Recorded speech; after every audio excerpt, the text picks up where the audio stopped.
Welcome one, welcome all, welcome to another exciting episode of Veni, Vidi, Vici. I am Bridger, and today we are diving back in to our Roman Empire that is having a bit of internal problems, which we're going to try to address today.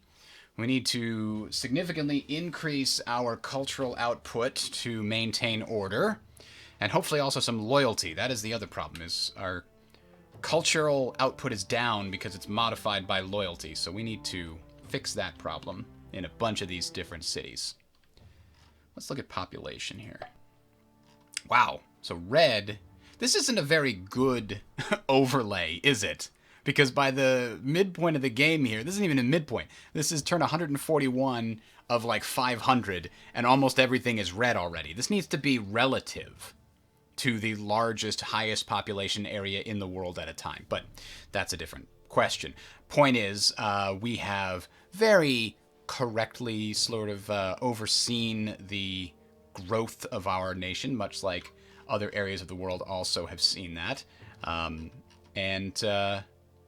So yeah, this area here has just been recently... this area here has been recently added to our empire. And you can see that these new areas are very empty. So we're going to have to develop those a little bit. And we've also got this stupid boy army that's been troubling us for far too long. We're going to finally crush them, if we can. And we've got another army coming north to deal with that. But in the meantime, let's deal with the aforementioned issues vis-a-vis loyalty. Yeah, this is only 52 loyalty, so this is an extra 6% of our culture production. That'll help. Let's keep looking through these. Now, this is in the south. This is a gambling arena. This is an update to the gambling den. Gives a little more decadence, but a lot more loyalty. Okay, fine. Gotta do it. A tavern gives us some money and loyalty. I'll take it. Over here, scriptorium is expensive, but we must already have papyrus, it looks like. No, we don't. It's a bonus trade good that would help the street parlor. Trading required, but it can actually reach the areas, but that's actually temporary. I think our trade radius is boosted temporarily by a decision that I took. So that's not going to stay the same. It'll cost us a lot more once that's gone. So I don't want to take that risk. Let us just build a ranch, and we'll come back to more loyalty stuff here later. Oops. Now, where are we? Up in Liguria. Oh, we gotta close this. Here we go. Now, Liguria is doing okay on loyalty. What they really need is more culture. But, you know, this doesn't actually have many downsides. So we're going to take that one, and we'll just redirect some of these farmers over to culture. That will help there. This is a very tiny area that can produce quite a bit of culture if we give it a nice monument. Alright, that's the last area we need to worry about, so let's hit the next turn button and move on.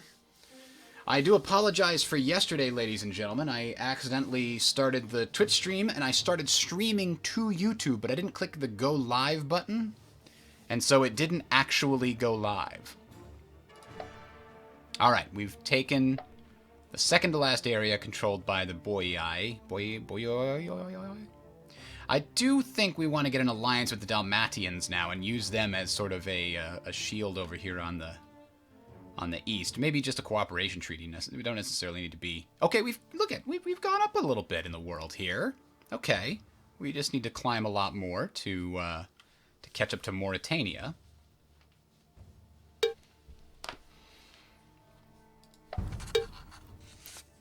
Suppose we cooperate with each other. No, you're part of the group that I'm looking to take over, so no. Dalmati are proposing a trade deal. Slingers for 500. Well, that's 75 each that I have to pay. So that's 300. So that's a 200 gold boost. We'll take it, especially because we do kind of want to be friends with the Dalmatians. Ooh, raise loyalty with religious buildings. That seems good. Give a +5 loyalty bonus for 12 turns. If the region has no religious buildings, productivity is slightly lowered. I think we've tried to build religious buildings in as many places as we could. Plus 10 loyalty bonus to regions with at least one religious building. Democracies and republics only get a plus 5 bonus. For theocracies get a 15 in all cases. Some money will be spent for each religious building in your nation, and the loyalty bonus lasts for 12 turns. Deification decree. Plus 5 in areas with religious buildings. And this quiets unrest. I don't think we need to pay that much. But the 10 loyalty bonus, I think we'll take that one. Sanctification decree. And meanwhile, let's take a look at the new building options. Brutium probably doesn't need a Colosseum, though it does give us that legacy. That sweet, sweet legacy. Coin maker, no. Weapons manufacturer. We do want that military expertise, right? That's a big thing we want. But it needs iron. It'll trade for it. Produces weapons that can already be imported. Charcoal. I guess, the decadence increase. I'm going to shuffle this one. I'm not a fan of any of those things. We are going to take... Oh, that's interesting. Productivity is reduced here. And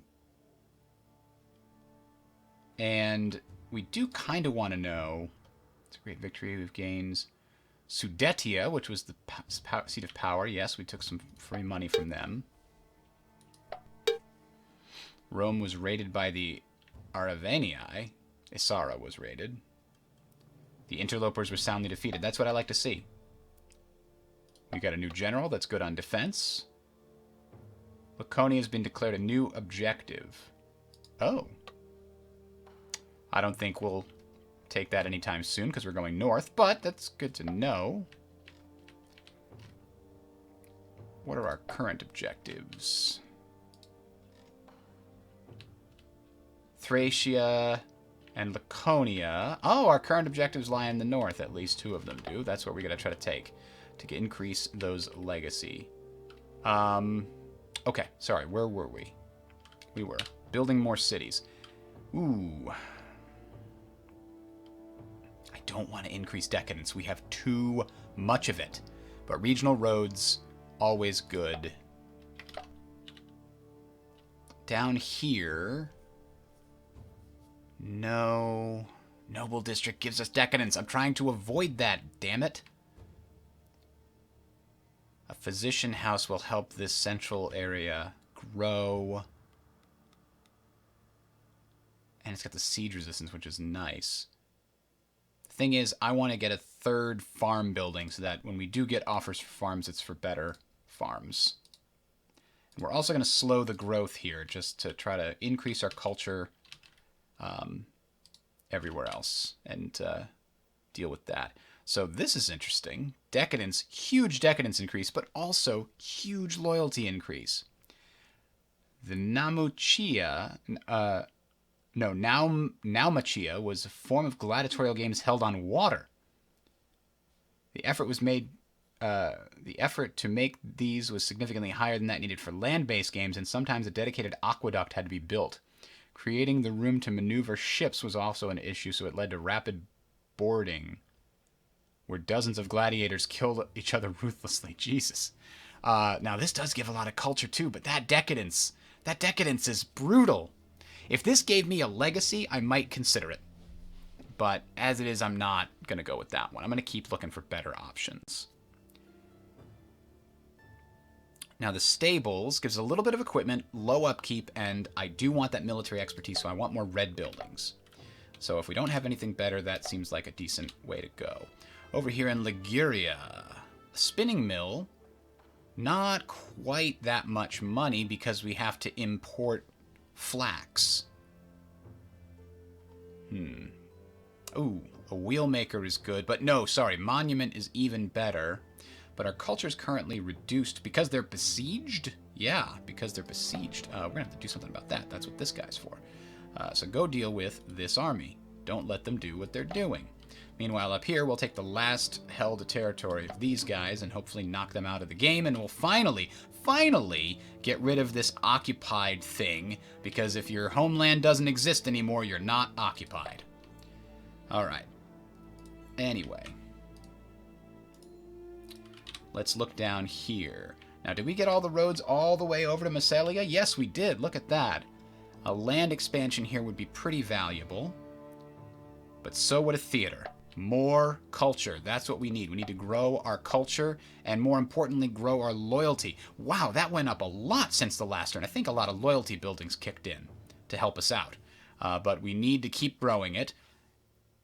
Our current is 1170. Yeah, we've actually been doing pretty well, but we're going to keep pushing that up because our decadence is too damn high. And it keeps going up by a lot, too. Oof, that's brutal. All right, so that's everything we need to do this turn. Let's move on. I think because Rome finished that giant building that gives huge loyalty bonuses, but also big decadence penalties. And we're just going to crush them. Yep, we won the battle. They have nowhere to retreat to. Oh, they did retreat anyway. They just barely got away with some people that were left. We took over the mountainous areas over here. So we have some areas to develop right now. Most of Rome itself, I'm actually going to try to go through and systematically lower the growth rate in central Rome. Central Italy, I should say. Central Southern, all the areas that are already fairly large. Anything that's oversized 20, we'll try to make sure we lower the food income considerably for now so that we can get everything under control and make sure we don't fall into a civil war. Rome and Dalmatia have agreed upon a mutually beneficial transaction treaty. Yes, we did. Now, we have a cooperation agreement with them. Would they choose an alliance? No. They also don't want to be a client state either. That's what it is, All right. And, we have an opportunity here. Massalia lost this area, so we can add that to our province here. That's not a bad idea. So let's go and crush this last remaining army. And then maybe, Sardinians want an alliance, probably because they fear Carthage. Maybe instead I'll propose a client state agreement. Meanwhile, these guys want a cooperation treaty. You know, if I go straight north, I don't need to fight you. So let's do a cooperation treaty with them and make them like us a little more. Right now, we already have a 5 relationship with them, so that's good. The Dacia, geez, that's a massive faction. They want a trade deal. They'll give us a lot of money if we give them manpower and slingers. I don't want to make them any stronger. Why is everybody after my Sicilian slingers? This is crazy.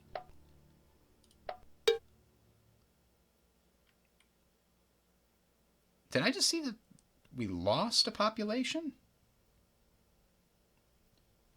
Somewhere? New population there. Regional roads.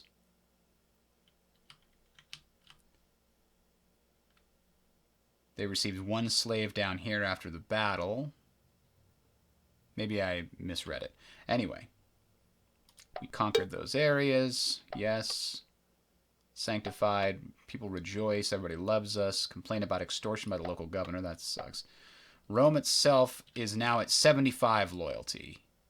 Sorry, 67 loyalty. So that's good. They're going to grow in 1 turn. That's also good. I've got a lot of culture going on here. And we're getting 3 legacy points per turn now because we reached over 20,000. So let's go through here and just check out. Let's start at 1. I don't know how it determines what 1 is on this chart. I guess it's furthest left and then it goes around. So this does need to keep growing, so I'm happy with that the way that it is. And it needs to get to what? 1,000 before they give us any legacy at all. So we're looking for population of 20 or more. That's the ones we're going to try to cull down their growth. Okay, so this one here, yeah, that's too much growth. Let's convert you to culture to help stabilize the empire. And we're going to do 1 more of each of these to culture. And this actually has basically hit its peak. It can't build any more buildings here for at least another 10 turns until it grows again. So that is what it is. All right, next, let's look for more. 26 here. Yeah, let's get a little more balance, but also a little more culture.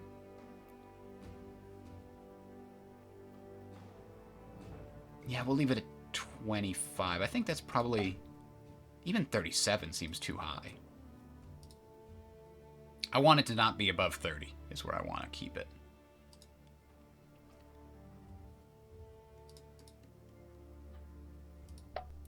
So this is under 30, so that's good. 59, that's too big. You're growing too fast. We need more culture. Still growing too fast. We got a lot of good food buildings here, apparently.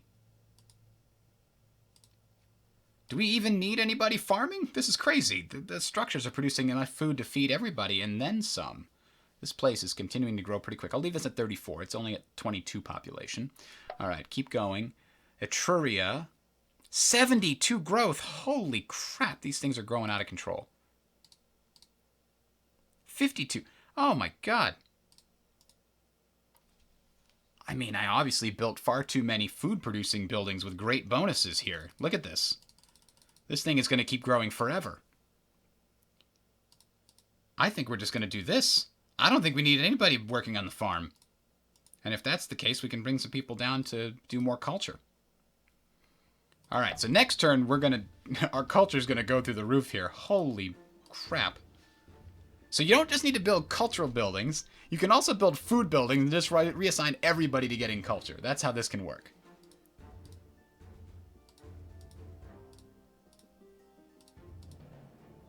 Ugh. I guess that's okay. 22 in Rome itself. That's probably about right. It's still going to grow next turn. So down in Umbria, 48's a little too high.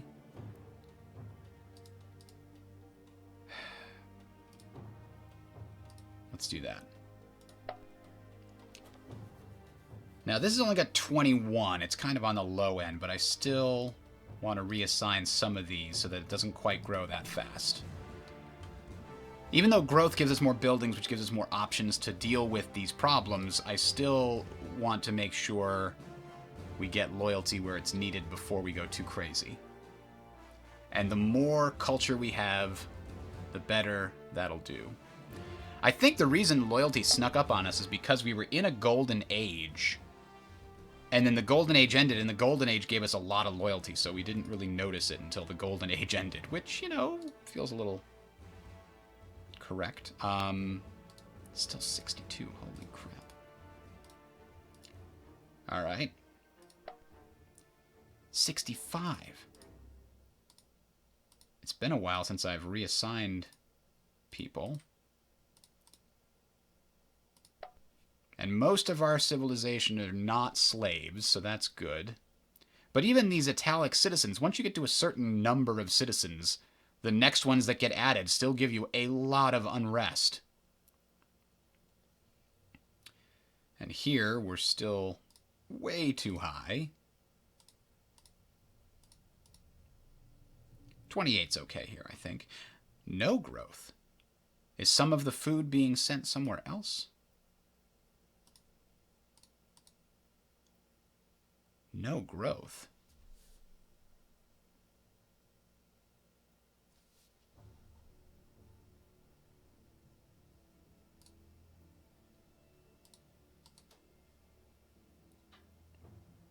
That's weird. It's getting minus 11 each turn?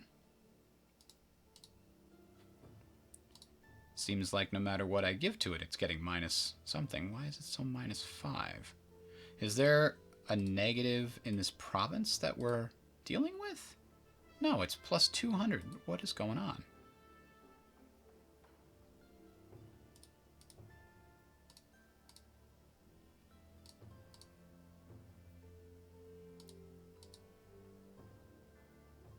That's bizarre. Because it's clearly way more than that. I guess we'll have to come back next turn and see if something is going weird here. I wonder if it's the local governor thing? Taxation? No? I don't know what's going on with that one. We'll come back to this one and see what the deal is later. Next. This one's only 19, so we'll leave that at a decently high number. This middle area here, charcoal pile. We need more infrastructure here, but that is not a good way to get it. And we do need a palisade, because this is an area that we don't have a lot of easy control over. But let's see, go back to that 130. Let's redistribute 2 of them. And I missed this one here.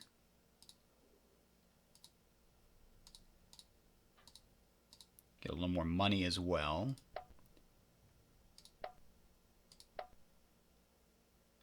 Oh, I clicked the wrong thing. Go back, go back, go back. This one I missed as well. Okay.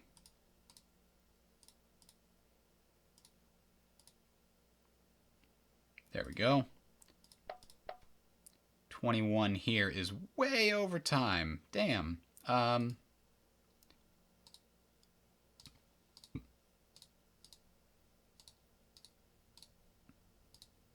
That should be about even. All right, and I think now we're past all the possible large numbers. Yeah. So we're good now. Let's just do the buildings before we go to the next turn. Massalia. These are both good.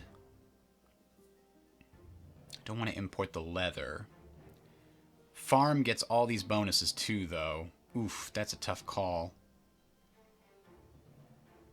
Land expansion will pop back up. Right now, let's get the farm.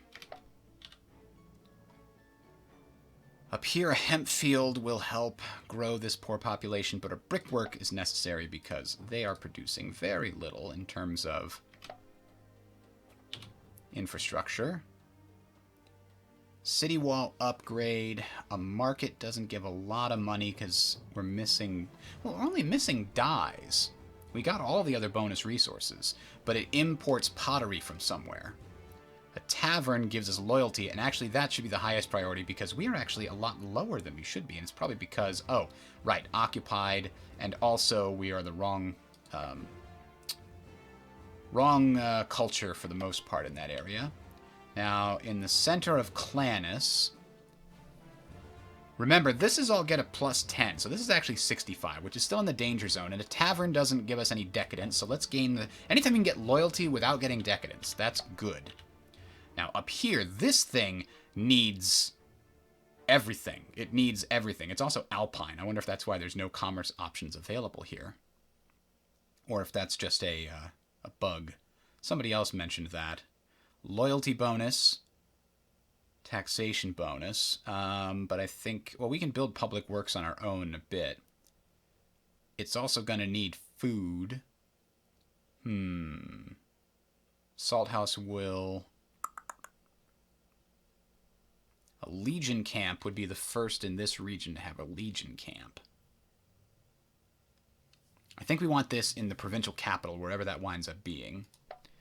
Where do we want the provincial capital of this area? I think we want it in the north somewhere. Let's see what the provincial areas are. Okay, so this entire area here.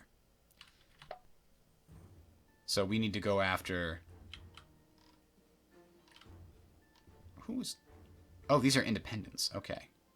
So you need to go conquer these little areas here. Because how much of that? That's the last area we need. We need this area, and then we need a Trusky. This is a forest... A plain. This is a plain. We want this to be our capital. I'm not 100% sure if that's the case, but I have to imagine that plains have the best possibility for growth and to be large cities. Now, this is -1 food, so both of you need to be on here. Except, if I do this, do they actually die off? Is this famine? Is that what we're looking at here? So let's start this way. Get a little stockpile of food, then bring these both down to culture and make sure that's the only province that has... that's a different province entirely. That has culture production out of all of these areas, and that should be pretty easy. 1, 2, 3... This one has no culture production, but it does have an abandoned palace. Doesn't give culture, though. Okay.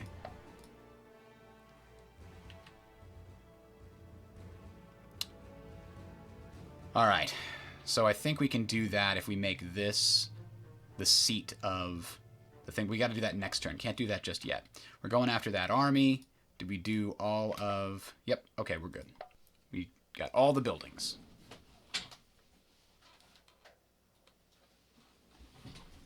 I think we've stabilized ourselves here.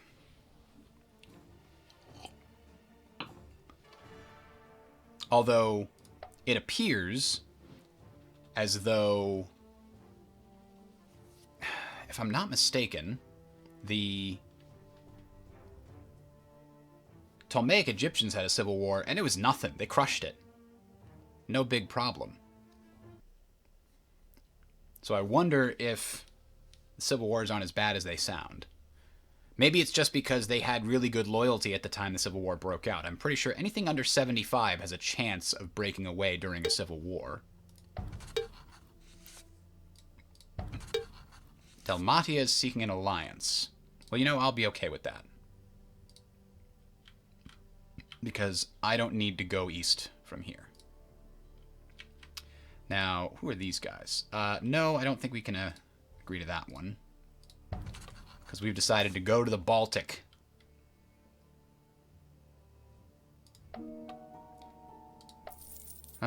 We don't need metal or manpower. I don't know why that pops up when we're maxed way out on our metal and manpower. Free infrastructure points.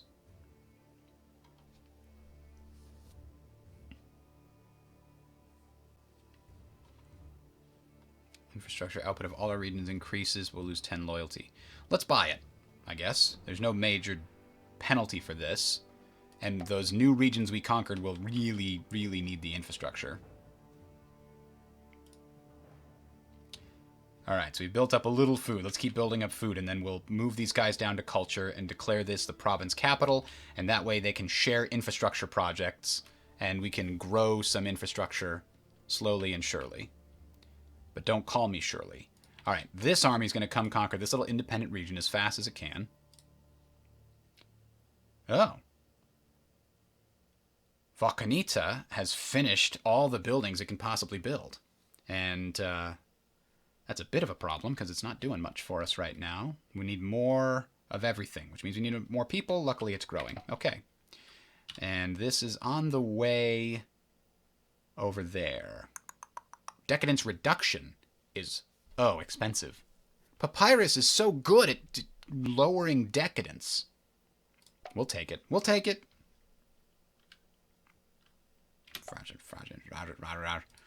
Up here, a basilica gives loyalty at a big cost. Maybe we get some money first. We need to trade for it. Ugh, I don't like any of these, but the orchard will help this poor little place grow a little bit.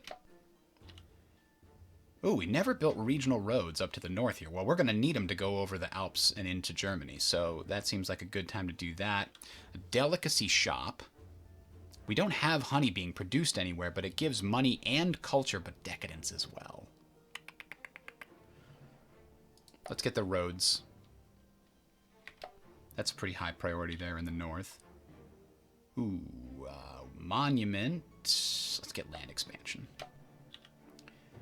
Ooh, this is our central hub of defenses. A legion camp will give an extra wall and siege resistance layer. Extra manpower, little bit of decadence. Or we could get a huge health bonus. Or a necropolis. Memento Mori, culture bonus 10%. Conversion bonus. We actually have quite a few non-italics here, and that's because it's got a slave market. We need a trade. It's very expensive. Granary. Wow. This could let us move more slaves to infrastructure and move more of those citizens to culture, so let's do that.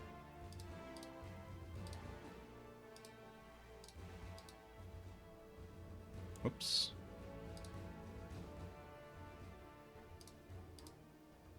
There we go. That'll do. Etruria is still wondering what it should do. I think, is this the one where we... Ooh, decadence. I hate the decadence going up by 12 when loyalty goes up by 40. I And I say 12 because it goes up by 1.2 per turn, but you lose 10% of the max per turn, which means this will level off at 12 increase. I guess we'll do Wheelmaker, but this is running out of slots. I think we shuffle, actually. All right, this central area... Culture bonus, 10%, but we need papyrus. Man, that's a tough sell. Now, this gives a lot of infrastructure, money and metal, but then we're out. We're out. That's it. Wash house. Wells. I think we want to find another better culture building. Rome has a slot open.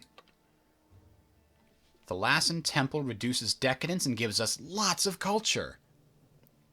And apparently we can get coral from Brutium? I didn't know that produced coral, but we do need decadence reduction here. As you can see, we are a bit high in this area. So let's do that. How does this have coral? Oh, it's a natural trade good. I didn't know that. And it's very expensive. It's very expensive. Plus 19? Holy moly. Oh, no, trade value is 6, but 3 of them together plus a little bonus on commerce is... Okay, I see what they did there. Meanwhile, this apparently needs to be increase anything that gives us trade stuffs.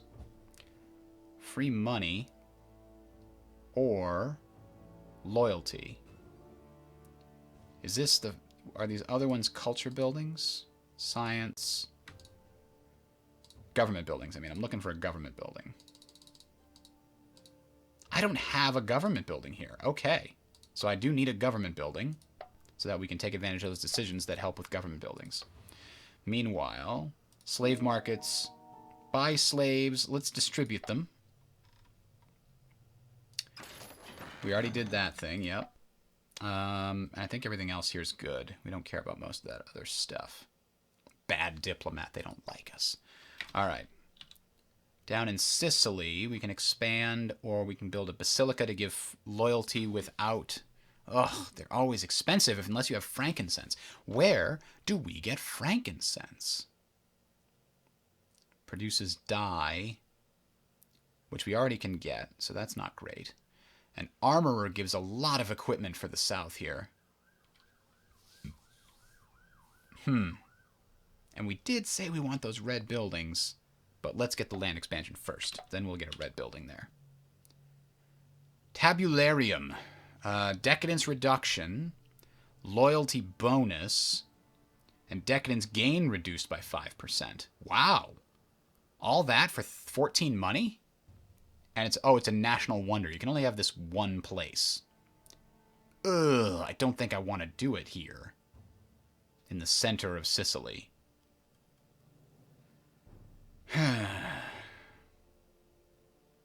Crafter district will increase commerce bonus. Let's do that.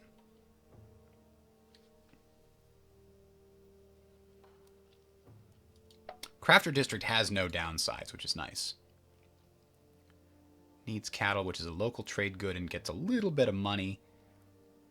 A fortune teller gives us a religious building here. Do we have yet any religious buildings? Yes, we do. We have a sacred estate. So I don't think we need that. Lumber can already be imported from lots of places. Let's shuffle that one. Ah, we finally get regional roads. Slowly we're getting our road network built up into the north. Ooh, a worship place is good for loyalty. Let's do it. These big cities really need loyalty bonuses. All right, end turn. We really should reform our legions right now. I mean, they're easy enough to destroy all these minor tribes and such. We'll just win automatically for the most part.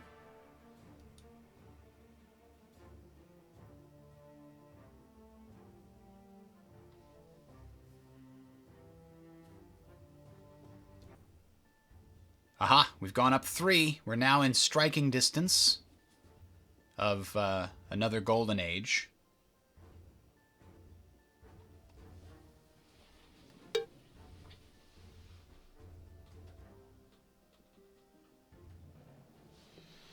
All right. Rome and Dalmatia announced they are formally allied. Yes, we do. Marcomanni. You're so tiny. No. No alliance. Sardes wants more stuff. Rejected. Get out of here. We don't like you. A great king is judged by his friends. Polio, and your alliance with Dalmatia is a mark of wisdom. Oh, okay. So Dacia and Dalmatia must like each other. That's why he likes that I did that. Zealots of a local religion in Thracia are stirring the population against Rome. Well, fantastic. That's exactly what we were hoping for, right? All right, now that we have enough food here, let's increase the culture and create the province. Meanwhile, we have to make sure 100% none of the other pieces here are producing more culture, so this should be the cultural capital. That's what we want. We want this to be the capital because it's the furthest north, so if we create troops in this province, we want them up here so they can fight. Right now, the next closest is this central area, then Massalia and Rome down below it. Okay. And we're going to conquer... Ooh! He can take that and this in the same turn because the Veneti lost this to rebels. So we'll take back the rebels and ensure that this province gets to grow a little bit. Now this is still our bulwark. We won't focus on fortifying these to the extreme like we did here. These will just get like palisades, so they're not easy to take. But this river is our bulwark right here against these guys. These areas are going to be focused on something else. I don't know what yet, but it'll be focused on something else. All right, so let's see. Reshuffled proposals in Etruria. So what do you got for me now? A noble district. You know I don't want that decadence. Why do you keep giving it to me? City guard. Decadence increase. We're running out of things that might not have decadence increase. We'll take the seed storage because the money is very valuable. We are at 949 though, but these other buildings that we see cost a lot of money. I can start building them maybe. Amphitheater. Because it needs silk. See, this is one that's going to cost us a lot of money because we don't have local silk production. But it does give us a pretty huge culture percent bonus. So let's do it. A prison gives a loyalty bonus and decadence reduction, which is great. This is great. It just costs us money. Yeah. I want more prisons. A circus here. Loyalty bonus huge, but decadence also increase. So let's ignore that. Weapons manufactory is very effective. And we want more red buildings for expertise purposes. And I really don't want to grow too much more. Oh, except a granary is so efficient. Let's do it. We'll take one of these guys and switch them to culture. And we reshuffled this last time and got a racing track. Too much decadence. Let's get regional roads. Trade range bonuses are great because it means that you have more options for getting trade, which will avoid... You'll pay less money, generally speaking. Over here, a barracks. This is Massalia. Let's get a barracks because Massalia is the capital. So we do want those XP creation buildings in the capital as much as possible. And brickwork will help us definitely. This thing needs a brickwork. And let's see, the Alps themselves probably could use a palisade. I mean, it's really hard to win a fight here, so let's make sure they have to fight for it.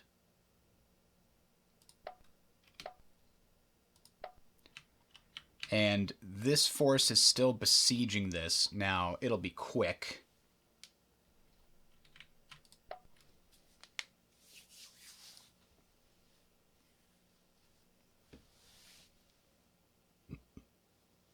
Wow, we're at 95 legacy. I guess we're hitting the threshold on a lot of those regions that have the cultural bonuses.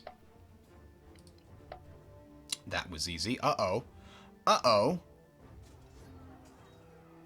The Veneti are trying to take this back at the same time. Is this going to cause an international incident? Maybe not.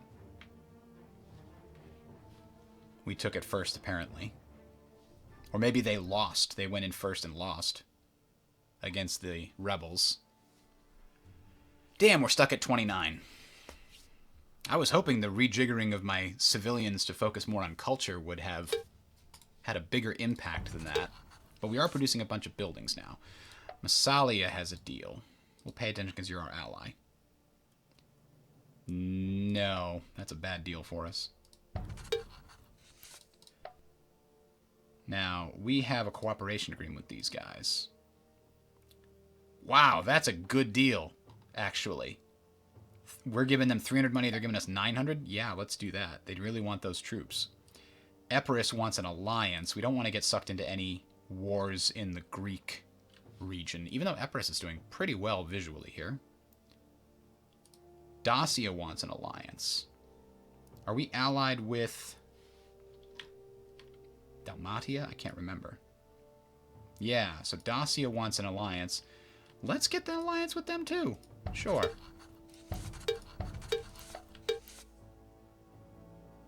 Galatia.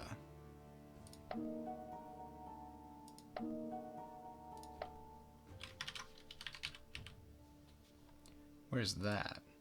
Oh, way over there.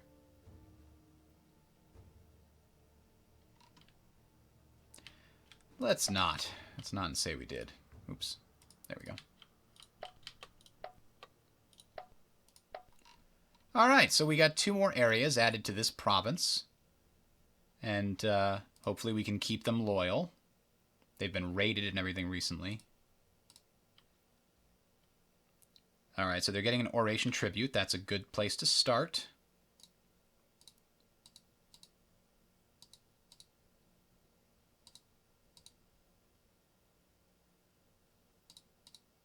Let's do this. It's going to take a while before those penalties go away. And in the meantime, they'll be taking in some extra food and infrastructure from the region.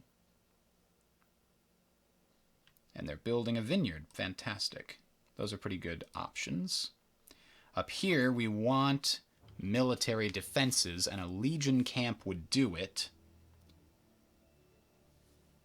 It gives us an extra wall and siege resist value.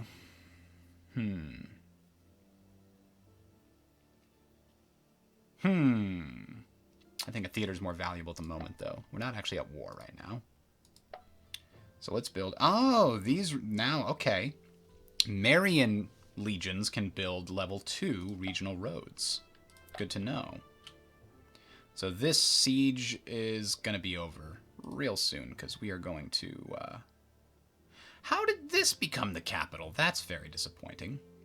I mean, it's not that bad, but... This became the capital. It has 6 culture. This had 8 culture, but maybe it has the most total culture. I wonder if that's what did it. I don't know. Either way, I mean, yeah, it's kind of the worst capital ever. Let's tear down the governor's palace and see if it rebuilds in the correct place.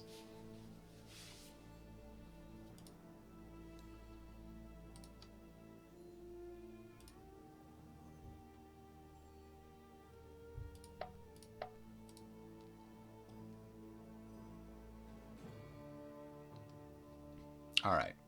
Maybe it's because it's largest? I don't know. It could be because it's largest. But I don't care that it's largest, is the thing. We can build those with legions. Let's build something with culture or food. A ranch doesn't give much, but it's better than nothing. Now, why does it tell us there and there? That's a weird symbol thing. All right. Anyway, we have a lot of buildings that completed this turn. Conversion bonus up here is not bad. And we get a little bit of culture out of it, too. Meanwhile, this should look for a military building. Not stables. Stables keep popping up, but I don't want them. A loyalty bonus, okay. A major temple. Conversion rate improvement, which is good because this is a slave area. but it doesn't give any culture or anything. So I don't think we want to care about that. Produces tar, which we can get right next door already. Let's get an archery range. It'll add an extra oomph to our XPs. Ooh, Army Provisioner. Adds equipment stockpile. Oh, it's an upgrade to something, I think. From the military store. Reduction in manpower cost by 35%. I wonder what the conditional means. It would be nice to know. Either way, this would work better in the capital, so we'll build a large farm here. Solid walls. Granary is a nice big bonus. What are the other options? Basilica is one of those expensive, but very good buildings. We got to get that frankincense. It's coming from very far away, but for 17 money, we get 21 culture and 6 loyalty. That's actually not bad.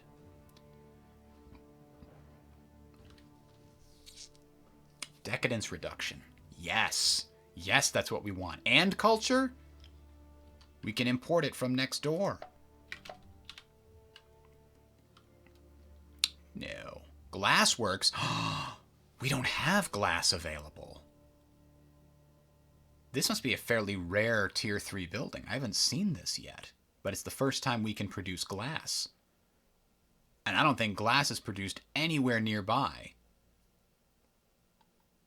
And we've got a bonus of culture from coral. So absolutely we want that. Let's see if we can find glass anywhere on the map. It was like a blue... Maybe down here? No. I think that'll make a bunch of money. It's too bad you can't say, you know, I don't want the glass built here. I want it to build somewhere else. And like pay more to shove it over there or something. Yeah, glass is blue with a light blue interior. But there was nothing within range that would make glass for trading. I don't think. Ooh, there's silk. That's valuable. I don't see any glass. Do you guys see any glass? Nobody in the chat today. That's sad. Probably because I'm starting later in the day. Let's see what's north of us. What are we going to get when we go north? Well, there's lots of iron in these mountains. Anything rare? Furs. Wow. I don't think you can get furs. Furs is a very rare one. Is that being produced by a building here? No, it's a naturally occurring resource. Whew. Okay, we want that. That can be very profitable. What else is up here? Coal is easy to manufacture. Tar, yes. Ooh, what is that? Amber. Okay. I don't know what that's used for, but I don't remember seeing it very often. Iron and tin. Yeah, okay. There's not a lot of stuff up here that you can't make somewhere else. But the furs seems to be the big one. Silver here. Do they have the silver and gold mines in the copper? Gold, there it is. Bactia. Or near Bactia. Sulfur. Gold in the center there. Honey. What about Britain? What's Britain look like here? They've got some silver mines. Grain is one you can build yourself. Nuts and seeds. Those ones I don't see very often. Ooh, furs in Ireland. That's the... Oh, and one way up here in the north. You can find more furs. What's going on in the Middle East? We saw silk already was a rare one that we didn't see very often. Wine is actually fairly common over here. I think we have a couple of sources of it. There's some gold there, silver here. Silk is definitely rare, but you can see one here, one here. What is that? Salt. You can make salt anywhere. What's north of it? Marble. Marble's kind of rare. They don't have a lot of stone over here. Yeah, they do, actually. I was looking at the wrong thing. Ooh, purple. That's a coloring that comes very rarely. Drugs and herbs also seems to be fairly rare. Dates are rare. At least in our area they are. But we know papyrus is that stuff you got to get from the damned... Oh, and luxuries are being made here. what building makes luxuries? I gotta know. So silk is a natural trade good from this region, but luxury... What's producing it? Look at these tier 3 buildings. That's crazy how many tier 3 buildings they have here. Harbor, shipyard, jewelry shop must make luxury, right? Yeah. And I have to imagine they're making, 62 money from having that jewelry shop. No wonder that the Ptolemaic Empire has been able to withstand, any number of problems. They're making bank off of these regions down here. Huge numbers. All right. Anyway, let's get back to business. Ooh, the far north.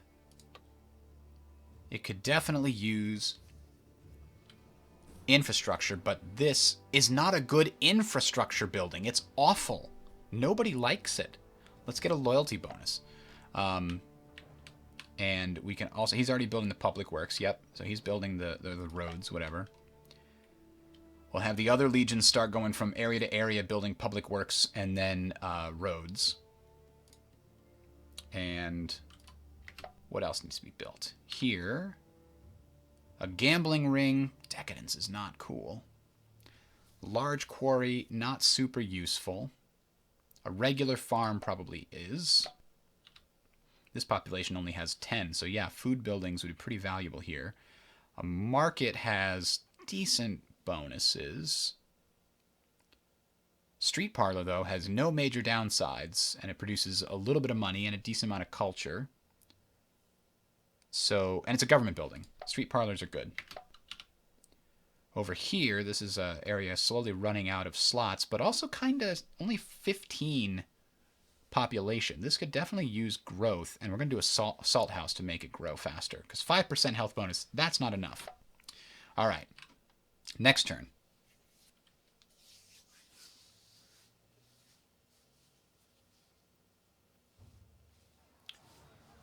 All right, view report. We've added one more piece to the empire.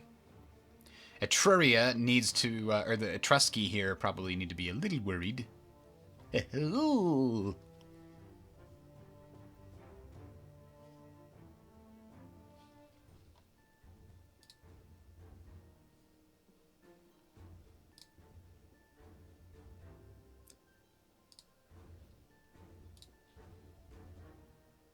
Okay. We climbed a couple of rankings there, okay.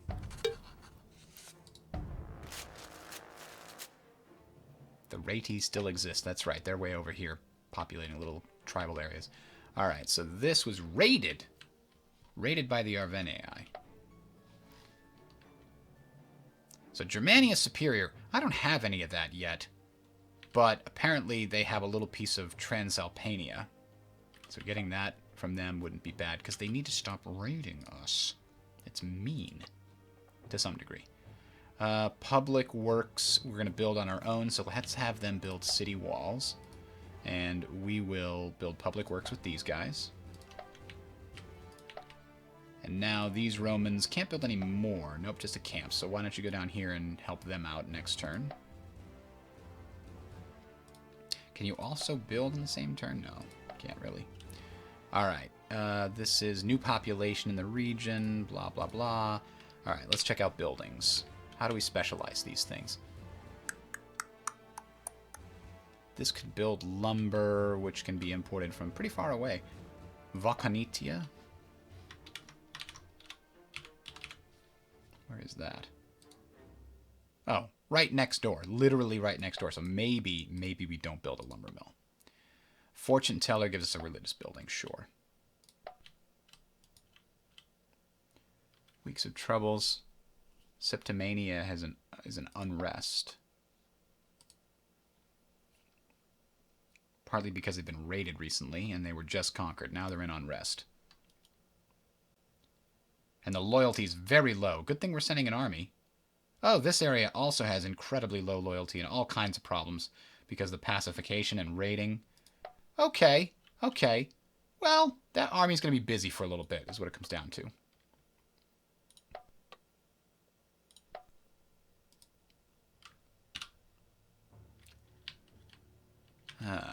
this is a very small. We need some farming stuff here. And apparently this can't import wool from anywhere, so let's get some wool in this region. Up here, a clay pit would give stone. What do we got for stone in the region? We have stone 2 areas away. Don't actually have stone in this region. Let's use the clay pit.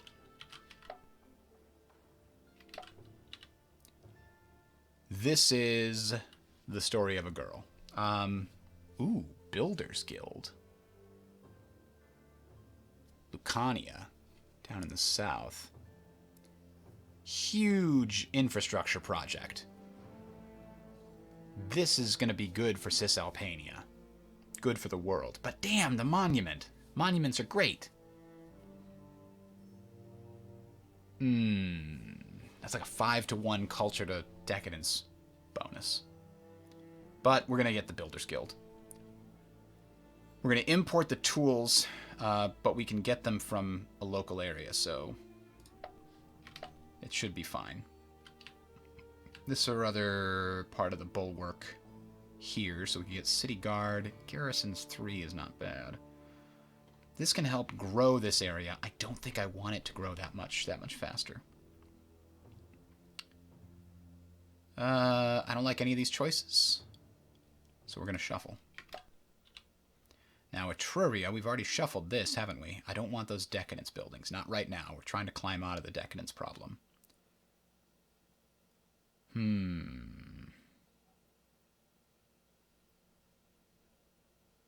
We've already got so much food here. Let's shuffle again. Campania hasn't had a building in a long time. Let's see. A loyalty bonus. Harbor. Weapons depot. Gives a lot of equipment. Charcoal pile.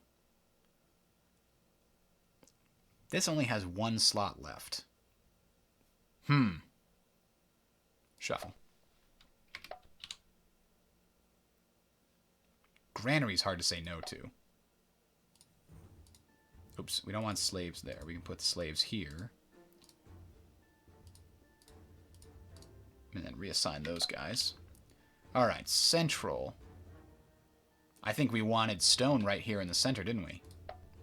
Because we don't have stone anywhere on Sicily. That'll give good bonus resources. Is that silver? I didn't know they made silver in Sicily. Look at that. Ah, so this... a farm. Definitely seems like the right place to start here. We'll upgrade it to a large farm eventually.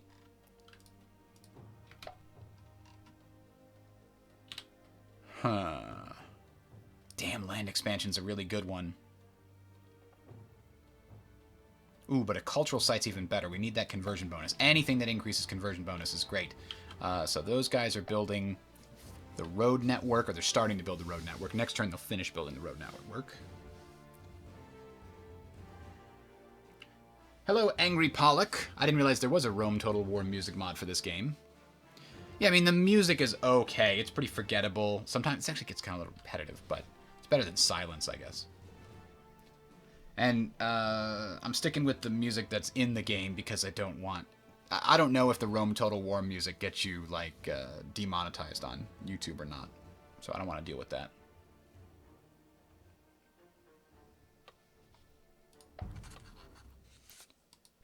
What do they want now? They really love my slingers. Taking Sicily was the most profitable thing I've ever done because everybody wants my slingers. I'm not giving you money for 50 metal. What? No, we're attacking you sometime soon. Get out of here. Now, these guys here apparently have too many units for their area. We're going to have to declare war on them soon. But before that, we're going to have our Romans finish building... Oh, they can't upgrade it yet. Oh, that's interesting. They must only be able to upgrade the public works when there's at least 3 infrastructure projects. That's very interesting. I didn't know that's how that worked. So does this have public works? Do any of these? No, no, no, no. Well, that's the wrong area. And this is also a separate area, but we'll just march you along building public works. It'll help everybody little by little. It's only 3 infrastructure. It doesn't use a slot, and it can be upgraded. All right. Meanwhile, over here, a monument will eventually give culture once these other negatives go away. And it does seem like this needs culture.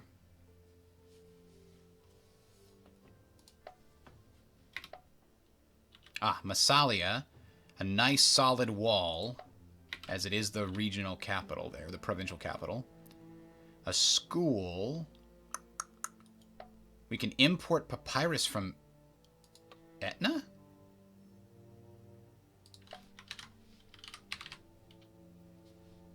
Where's Etna? Isn't that ours?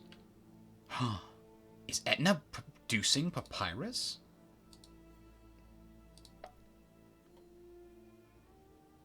It's manufactured. Well, shit.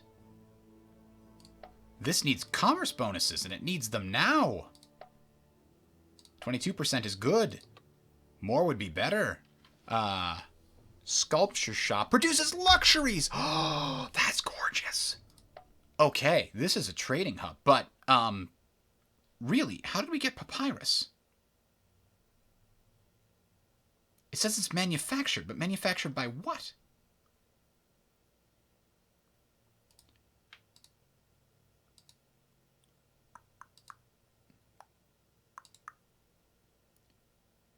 Ceramics Works produces ceramics. What's producing papyrus?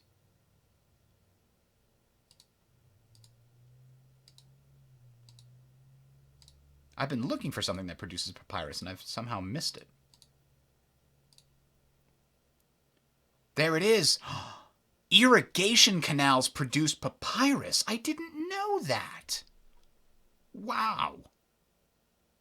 Okay, so I need that freshwater upgrade tree in more places, because papyrus was expensive to import for a very long time. Alright, so what's going on here in Etruria?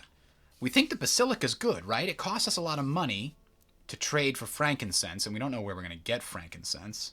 A large mill gives a bunch of food. And loyalty. Ooh, this is a good loyalty. It doesn't cost us any decadence or anything like that. That'll help this area grow pretty good. It'll give us at least 1 or 2 extra population points. Let's get it. Tier 3 buildings is really what we need to start scanning for. An amphitheater is an upgrade, so it's doesn't cost a slot. And we can import silk for it, and we get a lot of culture and money for it. Because we get the cloth nearby. Yeah. Yeah, that's a good trade. We're starting to see some really good and powerful buildings here. No, I don't think so. We need those level 3 buildings. And this area is the tip there. What are we specializing in here? It appears we're specializing in culture production. Oh, wow. This only costs sales and infrastructure. It doesn't cost... Oh, it does decadence. Never mind. I see. An armorer. Clay pit. So we need to specialize this in something. Apparently it's specializing in food.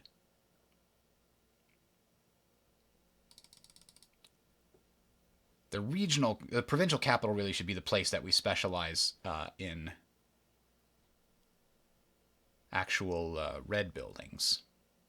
Now, how many of these? 1, 2, 3, 4. Yeah, we could... No, we already got stone next door. We do not want to lower the health penalty here. Let's just shuffle.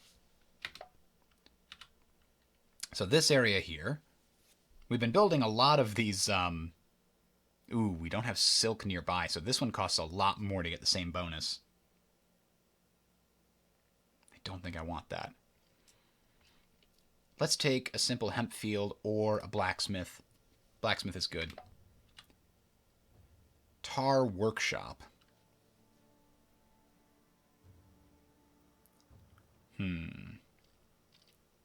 Seed storage. Ooh, that's a lot of money. Okay, that money will offset those other very expensive trades that we have to make.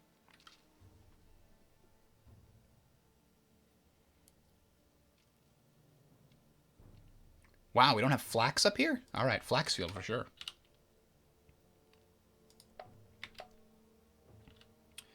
Clannis, just north of Umbria. Tabularium. We can only build this one place. I don't know if Clannis is it.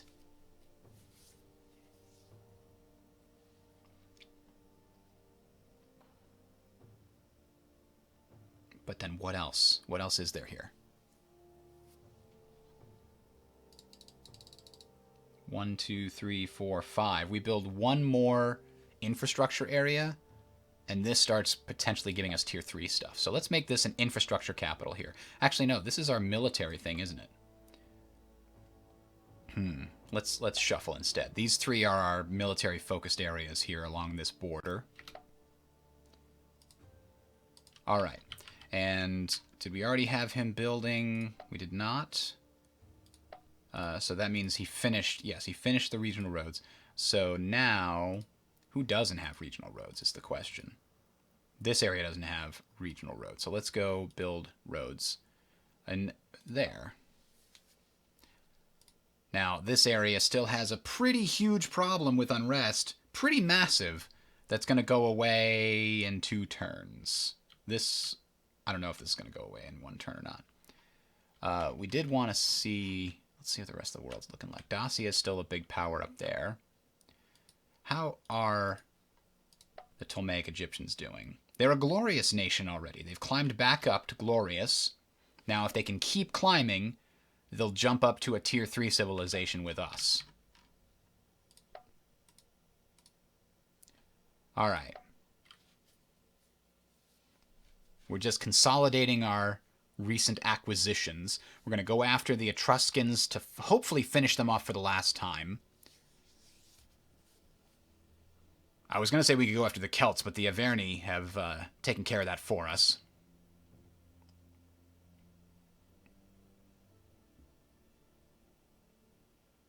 And there's still some easy expansion there in those northern regions.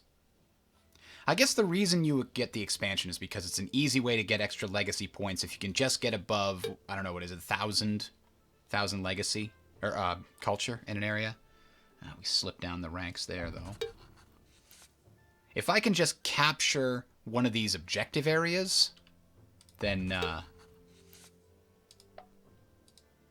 we'll become golden again.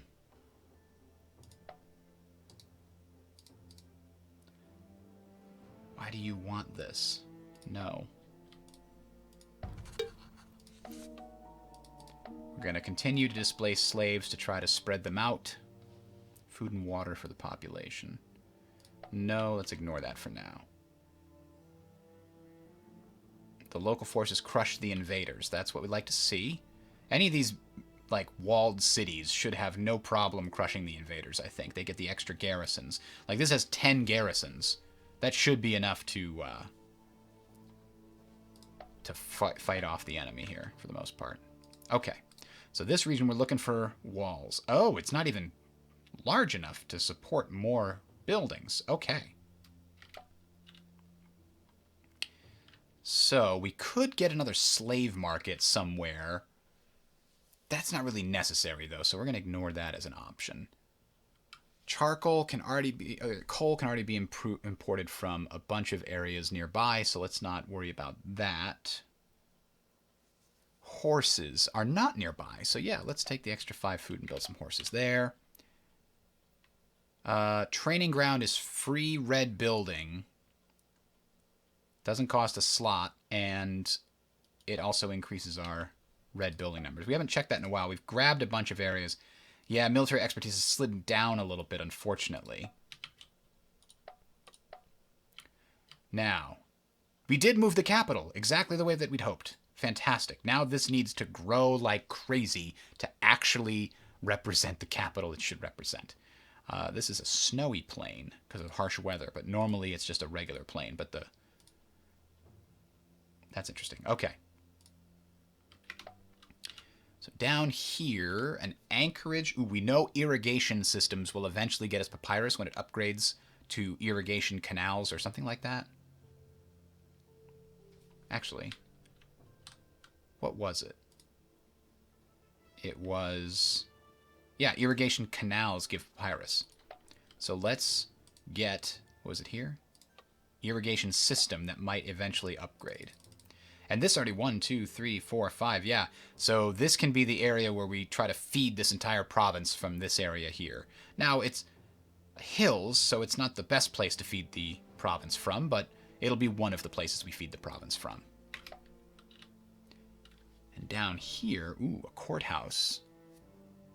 Decadence reduction is pretty good. Culture -7, though.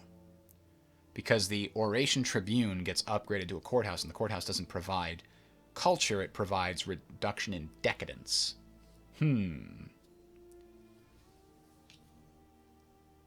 That's an interesting trade-off, but it's also a Tier 2 building when we can get Tier 3 buildings, so maybe we don't worry about that so much. Ooh, a large mill gives a big loyalty bonus. That's what we want. Yes, big loyalty bonus. No real cost. This city is allowed to grow a little more now. And they've got a good health bonus, so... and this will help even more. I'm very happy with that. Okay, a training ground, as we mentioned. Good red buildings, but... ooh, what is that? Summer Palace. That's right. That's our secondary capital. I don't think we're ready to choose a spot for that yet. Maybe this one. We could rename it Mediolanum. That's not terrible. I don't know exactly what the benefit of a secondary capital is, necessarily. I should probably look that up. Land expansion is what we're going to take there, so we're done. All right, these guys, however, can build us public works. And these guys can also build public works. Roman engineers doing what they do. Hello, TARDIS mechanic. How many degrees do you need to get it to become a TARDIS mechanic? I hadn't heard of this game either. It's very interesting, and I'll try to explain the most interesting things I think about it, which is the rise and fall mechanics. There's far too few games that actually represent empires collapsing. Because I guess it's just a feeling that players don't like to feel. But I don't know. It seems like it should be doable. But, for example, the way that this game works is the goal is to have the most legacy points at the end of the game. Or, if you can ever get your total to be 3 times higher than the second place person, then it just ends the game with a win. You've run away with it, and there's no reason to keep going. I like games that do that. That will at least offer to stop the game and say, you've won. The rest is just steamrolling. There's no reason to continue.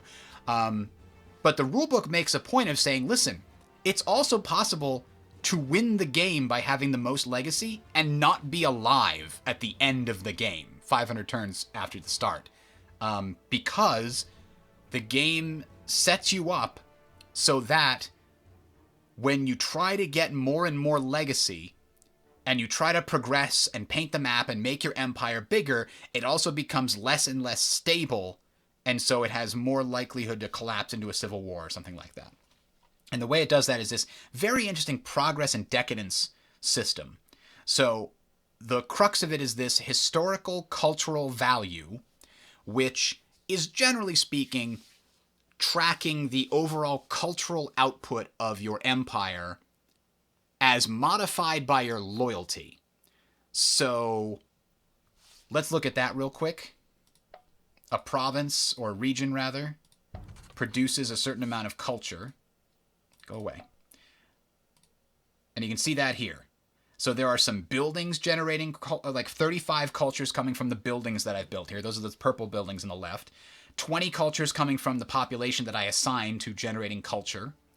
And then we get certain percentage bonuses from national modifiers and other things.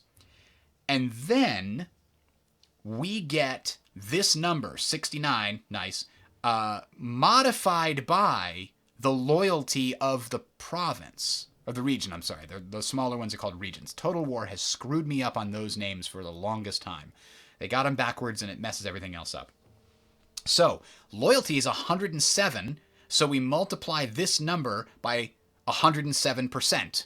So this number gets 7% bigger, essentially. If our loyalty was only 50, then this culture would only be generating half of it. Only 35-ish would go towards tracking this number. So this is historical cultural value, but weighted by loyalty. If your provinces are in unrest and you've got lots of problems with your loyalty, then you're not producing as much culture as far as this weighted value is concerned. And why does this matter? Because this is, by the way, this is an average of historical. That number right there, the 1225, that's the average culture weighted by loyalty produced over the last 25 turns. The 1936 is what I'm producing right now. And what that does is you average those two numbers together, you get 1580. And what that means is the 1580 is a lagging indicator. It comes behind. So over the last 25 turns, I've pretty significantly increased my culture production, but it's going to take some time for that to actually be reflected completely in the HCV value. So this number divided by your decadence gets you a ratio. I'll come back to decadence in a second. The ratio is then compared to everyone else in the game, and you're ranked. And your CDR, your culture to decadence ratio, is going to put you somewhere on this map. So mine is 0.85. And that puts us at rank 26. So 0.85 is, higher than a bunch of the nations, but it's lower than 25 of the nations. 25 nations have more than 0.85 ratio here. And what does that mean? Well, if you're in the case of this, it said in the top 24, I think. Yeah, the green. If you're in this green area, the top 24, that's the top third of nations in the world, then you have a 35% chance every turn of gaining a progress point. Your empire's progressing, getting better. If you're in the middle third, this sort of just brown tan area, no chance of either gaining or losing. If you're down here in this orange area, you have a 35% chance of gaining what they call an aging or a regression token. The first thing that aging/regression tokens do is they cancel out any progression tokens you have. So we have 4 progress tokens. If we gain an aging token, we would be down to 3 progress, then 2, then 1, etc. If you ever get 5 progress tokens, you advance up the progress chain. If you ever get 5 aging tokens, you regress down the chain. And here's the freaking genius of this. I'm going to see if I can find this. I closed the window a while ago.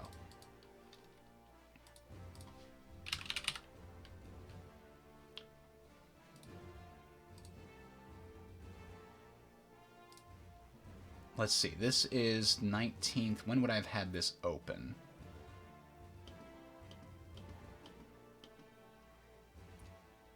It would be a JPEG, right?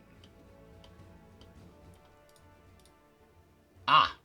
Bingo. Okay, one more. This one. Perfect. Okay, let me bring these over here and see if I can't find this. Nope.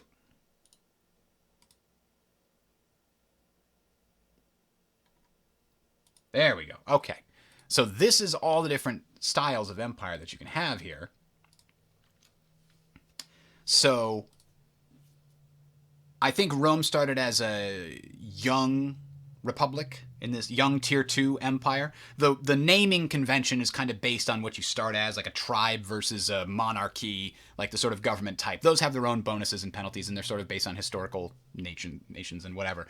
But the idea on this chart is tier 1 empires have some of the weakest legacy production. That's the production of legacy points that you can get. But, you can advance up this track. Here's the genius of this. Advancing and regressing go in different and weird directions. So if you're a young tier 2 civilization and you advance, you go to stable. If you regress, you go into civil war and you go to stable on the previous tier. Although I think I read somewhere that you can never fall from 2 to 1. So that would be the case if you were a young tier 3, you fall back to stable. If you were a young tier 2, you just go into civil war and you stay as a young tier 2.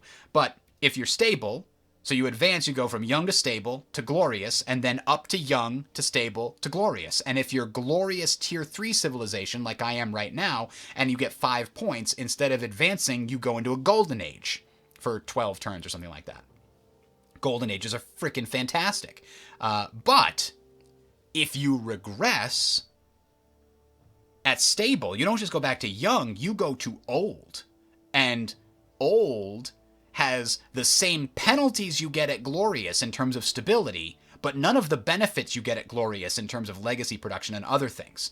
And if you stabilize and pull yourself out of the dive, you can go back to stable and try to climb to glorious again. So if you fail from either stable or glorious, you go to old. And if you continue to not pull out of your dive, you go to decadent, which is even harder to get out of. And then if you do fail again, you go into a civil war back to stable. So decadent to stable, that's a civil war, and young to stable is a civil war when you go down. So this is a really interesting idea, in my opinion. And I really like the way that it encourages things. I'm not 100% certain it's effective enough. It seems too easy to stay stable, but I'm only 150 turns into the game. And here's the thing about being glorious. A glorious nation has all these bonuses: loyalty bonus, legacy gain increased by 35%. That's why I'm making so many points compared to everybody else. Decadence gain further increased by 35%. That makes it harder to stay here. And here's the main thing. In a glorious old empire or tier, any civilization, glorious or old civilization, the age of your government negatively affects you. See here it says status age penalty 1010? That's coming from this age. Every turn that goes by, this age goes up. And every time it goes up, that decadence number goes higher. And remember, whether or not we gain or lose progress is based on how big the decadence is. So that number keeps going up by more than 1 a turn. You can see it went up by 34 last turn. Now, some of that was because of the age. Some of that might have been because of buildings that I built or areas that I conquered, because you also have nation size and structures coming into this. And the 35% is the national modifiers. The 270 is 35% of 479 plus 122. So that status age penalty, that does not ever go down, except there's only one way to go down. You can get a decision that sometimes pops up that you can take, which will cause it to go down by 1/3. But it's not often. You don't have control over when that comes up. So I might be in sort of an inevitable downward spiral right now that I can't control unless I just freeze my empire here and don't grow at all. I might be able to hold it at glorious if I never grow. And I'll probably win the game because I'm playing only 1 level higher than the basic normal difficulty. There's like 3 or 4 more levels above this. And maybe I'm doing too well. Maybe the AI needs more bonuses and cheats. But yeah, that's the thing about Paradox games, is I almost never finish them because I'll get to a point where I'm doing well enough that it's just going through the motions for the last 4 hours of the game.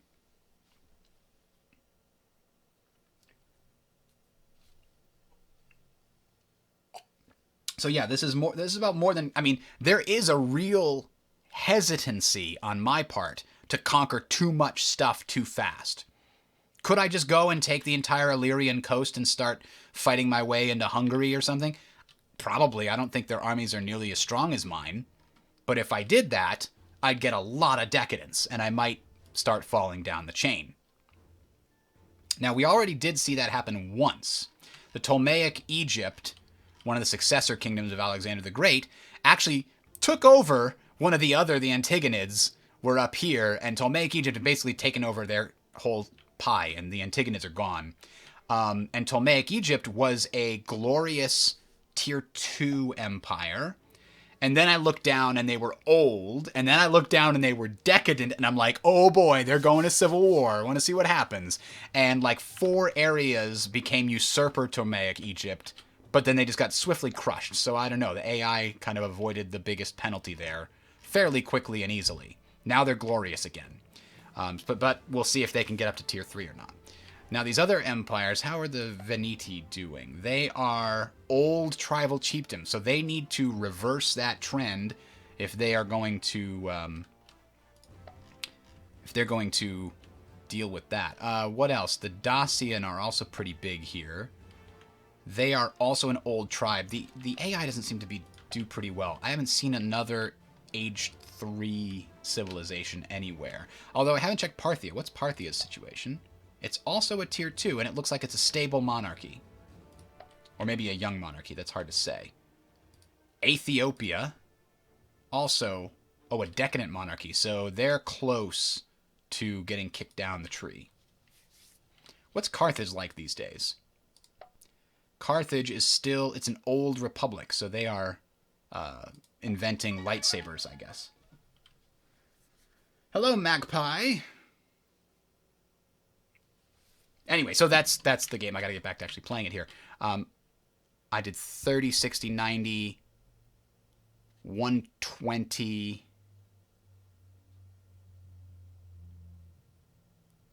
Did I stop early last time? I might have stopped early. Oh, well. I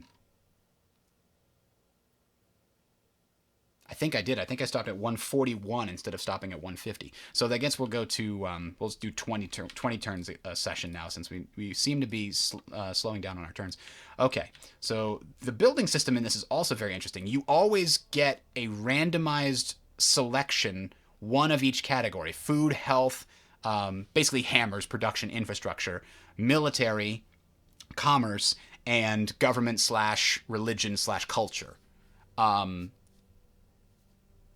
And when you get certain buildings, it unlocks other buildings.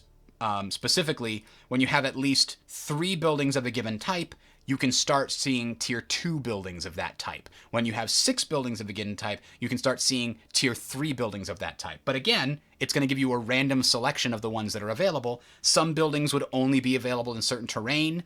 Some buildings would only be available under certain conditions. Because we're an empire now, we have the option to build a second capital somewhere, so that pops up every once in a while as a possibility. The green border here means that it won't cost us a slot. You only have so many building slots based on your population. The reason that this won't cost us a slot is because it's going to replace the palisade we already have with better walls. So we're going to do that there, just in case. And our Roman legions need to go and build more public works and things, if possible. So maybe we'll station them right here. Wait, is it still very low on loyalty? Oh, actually, it recovered. Okay, so it's back to that because it's no longer just conquered. It hasn't been raided recently. This one's still kind of low on loyalty. Let's send the army in and just kind of have a presence there. And now let's see what other places. So, Clannis. This gives extra siege resistance. And again, we've decided that these 3 here are kind of our secondary line of defense. If something goes horribly wrong, we want to protect the core Italian provinces. And therefore, having extra garrisons and siege resistance here is a very good thing. Plus, in order to... And a lot of this game is very hard to figure out, but yeah, that's right, that's the bad guy. Our military expertise here, this is a ratio of your number of red military buildings to number of provinces. If you get 4, you get some bonuses for your military. Right now, I don't have enough red buildings. So I definitely don't mind building more red buildings, especially in Latium if they're good, like an arsenal. Ooh. Reduction in metal costs for heavy infantry. That's kind of lame as far as tier 3 buildings go. Oh, but it's an upgrade from the weapons manufacturer, so that's actually not bad because it doesn't take a slot. So I'm going to build the arsenal, and then when we come back around, we'll look for another tier 3 military building, though we've already got a lot of them here. I do want more. I've kind of specialized the capital is a military powerhouse right now, partly because they've got a master armor smith, and that's a rare building. And I think the gold is unique and silver is rare. The borders, I mean to say. And then, like I said, green doesn't take up a slot. Freshwater is so important that it doesn't take up any slots no matter when you build it. It's not that it was already there before, like the walls were. Okay, so now down in Sicily, we're looking for nice tier 3 buildings. A royal court gives us an extra legacy, and this one gives us no decadence. And we can get papyrus from nearby. So while this is expensive, yeah, I think we'll have another court here. It will stabilize the whole nation with its harsh but somehow fair rulings. Okay, decadence reduction -2. That's real good. Now we can feel free to build more decadent buildings here. Because that's actually, going to take our decadence per turn down to 0. Okay, we'll do it. I'm doing it. We're going to have a summer palace type building here in Sicily. It's actually an open plain. It's not a bad place for one, which means we're going to need to grow it a little bit faster so this becomes a nice giant secondary capital city. All right, next area that we can build buildings is way over here in the newly conquered coastland. Brickwork, yes, we do need more hammers / infrastructure here, but a government building is also very valuable. Except if we had papyrus, it would give us bonuses, but that's okay. It gives us a little bit of culture per turn too, and the more culture we get, the better, the faster it'll convert us, because these guys are actually all, none of them are italic. So while I do want the brickwork, I think we'll do okay for now on the hammers. We'll get the parlor instead. All right, that's the end of the things that we can't do. We've already moved both our armies, so we're going to go forward. I did make Rome into a... Oh, well, it's a cultural powerhouse and a military powerhouse. The military is our culture, okay? That's why I need more red buildings.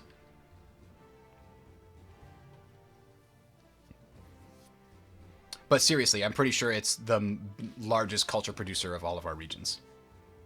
Ooh, we've slipped down the rankings once this turn. Oh, look, we're so close, though. We're only 3 away from getting a possible progress point and becoming Golden Age again.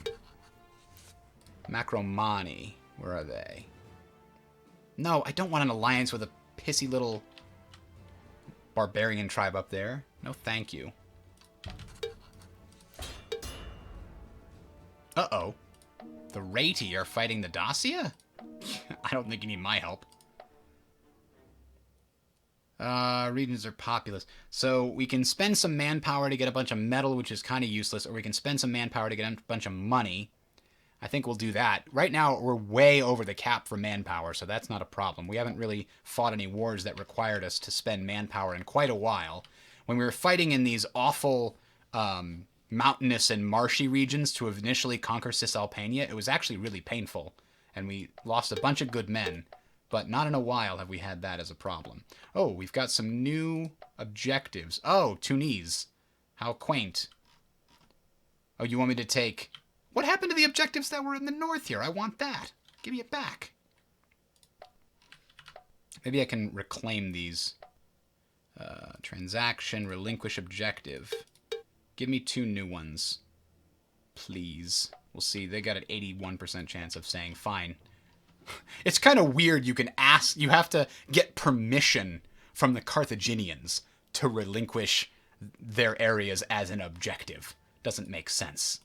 But that's how you get around the randomized objective system. The designer on one of the forum threads said that when it gives you objectives, it should only choose nations that are adjacent. And actually, to be honest, Carthage is kind of adjacent to Rome. I get it. But I've been getting objectives that went all the way up into Britain for no damn reason. And they weren't nations that also had anything close to me. So obviously his dynamic objective system is not really well done. The objectives, by the way, are one of the things you can get points from. I've only got 8 controlled objectives because they keep spawning so far away that I can't possibly get to them. So where are we? Pattis. Right there in the middle. Barracks would give us some more XP when we create units in the north. Candle shop just gives us a little bit of money. A pleasure house. Oh, yes. Let's get a brickwork. They actually are not contributing much in terms of infrastructure to this northern province. Tools manufacture in Venetia. That's brilliant. It can be imported from Laconia, but that's all the way in the south. This will actually give tools access to all these northern provinces. It's possible that sea tiles aren't counted. That wouldn't be great. So what's their trade details? Commerce is -3? How is it even -3? Oh, that's right. We've got a bad diplomat. Oh, but he's a good merchant. I don't know. We have national war weariness. That's our commerce penalty, but who are we at war with? I thought we wrapped all that up. Well, we're at war with all of these guys. Oh, the Celts were at war with the Celts? I don't remember that. But I know we're at war with the Rati. Okay, let's just get peace with these guys. I know Massalia is probably still at war with them, but I don't want to be at war with them anymore. We only get into war with these guys because Massalia got in a war with them. Is Massalia still at a war with them? No. Hang on. When Massalia proposed peace with them, we didn't get to propose peace? What? And we'll go with peace with these guys. And I don't actually want to be at war with the Rati either, but they're not gonna exist for very long. So we'll get rid of that war weariness penalty. We had it for a long time because the tribes that were fighting up here. But anyway, we can go up here and use the Roman army to build more rural roads. Public works is what they're called. Meanwhile, we need to finish looking through the building selections. Ah, this is our southern trading area. We have a lot of trade goods being built here. And imported. So, do we have anything that can get us more trade goods? Conversion bonus isn't necessary. It produces coal, but we already have a lot of coal. Produces cattle. No, we're going to wait for more tier 3 yellow buildings. We have too many tier 1s. We need tier 3s. We did get the paved roads. And in fact, I think we have paved roads here, and I think Rome is the only other place that has paved roads, which is a pretty huge commerce and trade bonus. Do we have trade? Yeah, we could get paved roads up here if we get one more yellow thing. Then we'd have the Appian Way going along here. Unless the Appian Way is down to here. That's Neapolis. We actually had Vesuvius erupt earlier. That was kind of an interesting thing. All right, so back up in the northern mountains. A crafter district just gives us free money and doesn't cost a slot. I almost always want to take that one when it's available. Especially over a charcoal pile. God. It's so bad. It's useless. Although if I get one more red building, it can upgrade this to better walls. But do I want it to be an archery range? What other options do we have? Stables, city walls, Roman camp, Legion camp. Let's take the crafter district first. Large walls. That's what we like to see. And this is probably going to be... We're probably going to war with these Celts and Etruscans soon. Can be upgraded to massive walls. Culture building. Does this need... Oh, land expansion is just better for now. Gives you more options to build buildings. because it uses -1 slot. It means it grants you a slot, basically. And here, we're not very trade-focused here, but this produces pottery, and the closest place that can produce pottery is Rome itself. But this isn't far enough north. And you know what? Venetia can produce pottery if we really want to.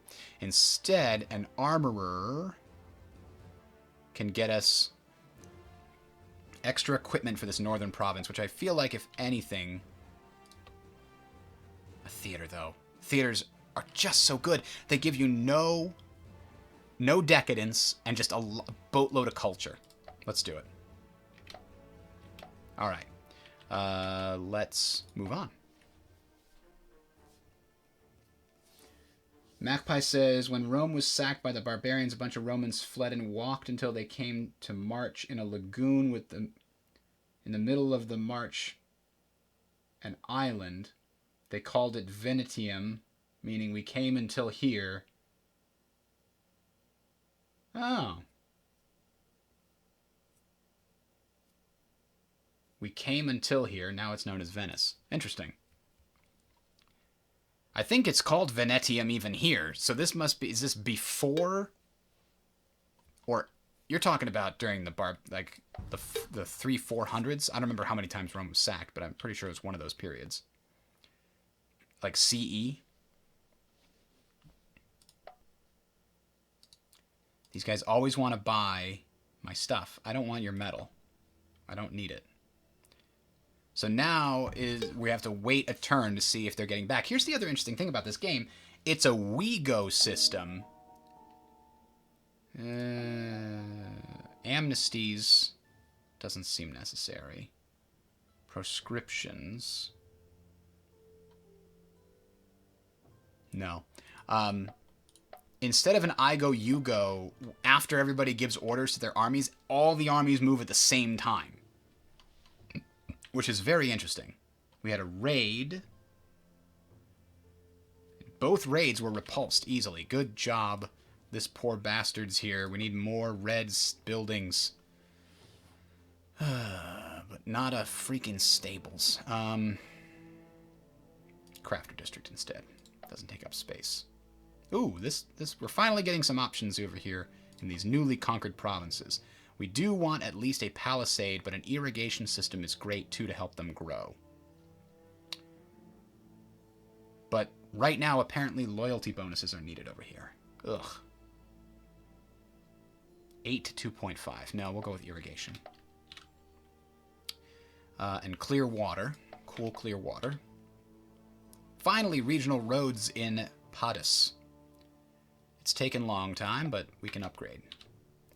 Meanwhile, we're back in Campania, and this is the area we were looking for more crafting goods. Doesn't produce anything. No. We're just going to upgrade the farm? Wait a minute. Wait a minute. We never built a crafter district here? Are you kidding me? This is the area where we wanted the commerce to be as big as possible. We got a 50% bonus, and we can make it even bigger. But we never built the first basic bonus building. That's insane. I guess it never came up or we never noticed it. Alright, so build more public works over here. We're just guarding this, but the loyalty isn't as big an issue anymore. So let's see. Does any of these places need public works? No. It looks like we've covered the basic road systems everywhere. So now what I'm going to do is move this guy back to a provincial capital, because then our military upkeep should go down. If you park your armies in, maybe your navies too, in provincial or national capitals, they get lower upkeep. How are the Dalmatians losing to the Rati here? They should be doing well. Maybe I'll send my army out to help crush the Rati, just to get that stupid war weariness penalty off. We need some peace for a while, okay? Stuck at 30. Damn it. Look, we've got 4 progress tokens. We're so close to a golden age. We just can't climb into that top third.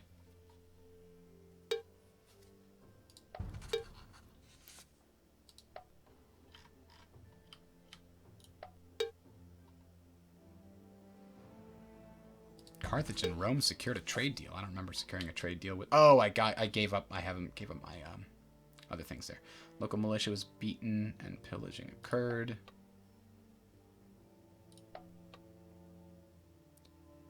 Buy, sell, or displace slaves. That's a good deal. I think we could buy some slaves and displace them next turn. We got so much money. Gaining our population, even if it's slaves, can be okay.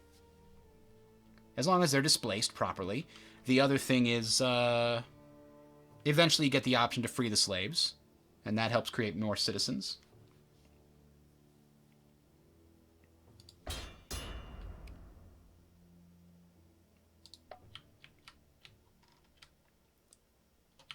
So we created the public works there. Ooh. Municipium. Rome-specific building that evolves spontaneously from a colonia upon reaching a population 10. It will ease Romanization, the conversion of the local population to the Roman way of life.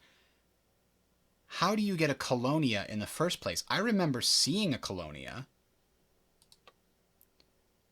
but I don't know how it got built. I've never seen one, like, visible to be built over here. I kind of want to look that up right now. Give me just a second. See if we can... Yeah, there we go. Okay. So let's pull up Field of Glory. There's a very good guide, and I want to know how to get a colonia. Is there something I'm doing wrong, is the question.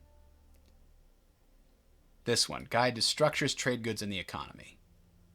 So let's look. It was a... It's an infrastructure building. Tier 1 infrastructure. Spoilers, by the way. Huh. Roman structures. Okay. Romans had some other special structures besides the ones listed here, because they either are indestructible on the map, like the Wonders, or they enter the game solely through event, Colonia and Municipium. Interesting. So I guess you can't get Colonia unless you do a special event that builds them. I do remember seeing an event, I think a decision, that gave it to me.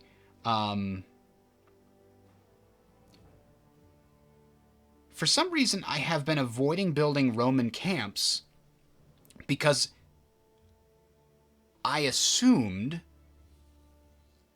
that they were temporary, like it was like you were putting your army in defensive mode. But now I realize it's actually a building you can build. And you can upgrade it too. Does it take up a slot? Yes, it does. So it's not always the best thing to do. It might be something that you do in areas that you want to be very well defended. Legion Camp is a stronger version of it, I guess. This requires an event trigger. So the camp in Limes is that you don't build them with infrastructure. You delegate a legion to do it. It costs money, and when it's upgrade, the Limes will set you back 750. If you order your legion to move at the same time as you select a build order, the structure will be built in the region it began the turn in. The Roman legion can do the same build in the field trick with all the road structures as well. But I swear I haven't been able to do that. I think it's because all the other prerequisites must be met. Okay, that's right. So that's what I was thinking it was. Paved roads require tier 3 commerce unlocked in the region, plus regional roads. Yeah, I got it. So then these camps can only be built upgraded to after the event for each one occurs. All right, anyway, that's interesting to note. So now at least I know a little bit more about how those special buildings work. So where are we looking at? Sudetia. Where the heck is this? Oh, way up in the north here. Okay, so in this area, we'll build a training ground so that we can get some more military buildings up in here. And it turns out I want to build a Roman camp up here. give some free supply per turn, which is actually valuable because my armies are probably going to starve. It can be created by the Legion unit in the field. There we go. And I think it takes up a slot, right? So do I want to put a camp in Massalia? Let's wait and see what it looks like up here. But, like, these areas here are pretty vulnerable. They're also pretty weak. They have one population. They're going to grow really slowly. In fact, they can't build buildings and feed themselves at the same time, is the problem with this one. Whereas this one at least has, you know, some basic stuff. I'll be able to build infrastructure, the roads here in a second. That'll help. So this one, conversion bonus 10%. Fantastic. I wish I could build these instead of just waiting on decisions to come through. Anyway, what else do we got? Down here. A large farm. This is only 9. I think the farm helping it grow would be good. It produces grain, which is also not available in the region. Not from us, anyway.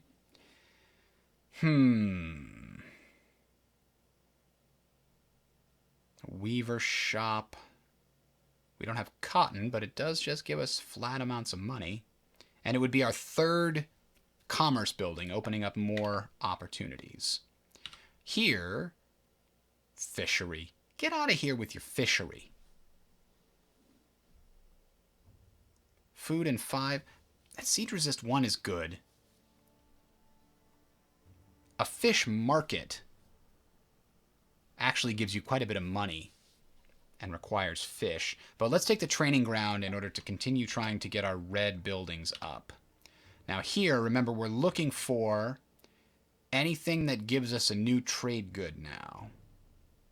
Seed storage, no.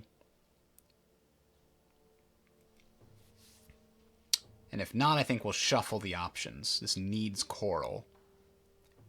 So it'll actually import coral to the region, which is kind of good now that I think about it. Because again, but importing can't export, huh? Areas around it need coral too. But man, 5 and 17 is real good. Let's do it. 17. It's hard to say no to 17 culture that doesn't come along with decadence. In fact, it lowers decadence. That's real good. And on the tip here, coastal market. That's the one I was thinking of. That gives you a lot of money if there's fish nearby. But Shepherd's House, Noble District. I guess we'll take the large walls on this shuffle. And over here, we might not have any stables up here, so I'm going to build one. At least it'll give us our third red building, so we'll get access to better red buildings next turn. Okay, so let's go. Moving forward on our Roman infrastructure internal development system right now. We've got 2 new provinces since we started. We now just need to make sure, well, we've added 2 new regions to one of our provinces, and we've actually created a brand new province over here. The Etruscans need to go down. Downtown. We might do that next. I'm going to continue using my legions to build public works and stuff, though. Wow, we came up 5 spaces recently. That's fantastic. Ooh, I like this. This is good. So this is the one where we can reduce our decadence by 1/3. There's a 50% chance to lose a progress token if you do this. That's the only disadvantage. So, like, whenever this pops up, if you take it, it means you probably won't fall into civil war. Probably. But the other option that it gives you is to grant citizenship to other ethnicities to help you with loyalty problems. Right now our loyalty is okay, so we're going to reform citizens' rights and cut our age from 60 down to 40. Now I don't know how often that decision pops up, but it seems to be fairly often. Yeah, let's do that, because those poor areas without any people need to help building buildings. So, okay, our Historical, cultural value is going to keep going up every turn because we got 2,000 being produced right now. Our decadence is going up by 31. What? What? It's going to go way down next turn, though. We'll see. Damn it. Those bastards pillaged, plunder some stuff. This is the final turn where this is under pacification, so all these other penalties are going to go away. But now we're being raided by our quote-unquote allies. I've been told there's a level at which they stop. They're not actually our allies, apparently. Let's offer a gift to them to try to increase our relationship so they stop raiding us. That would be great. These regions are actually strong enough. They have enough walls and garrison strength to fight off most of the raids, but these two regions don't have the walls yet. Massalia. A large farm. Massalia is going to grow into a nice big city for us. Meanwhile, here is land expansion. And this is in the north, right on the edge. A legion camp wouldn't be bad here, because an extra wall and siege resist, that's, you know, it's pretty defensive, but we could go one more. It doesn't have any loyalty problems, so I don't think we need a gambling ring. Stone is already readily available should it be needed. Producing salt. Their food is actually really high. Yeah, let's build a legion camp, and then flip that around a little bit.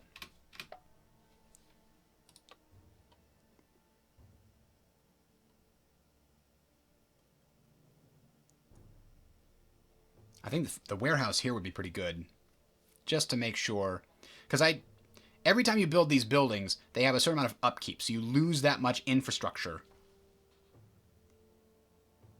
It would be like in a civilization game if, like, every time you build a building, instead of costing you money, it costs you hammers. So you have to make more and more hammers to keep the building's upkeep.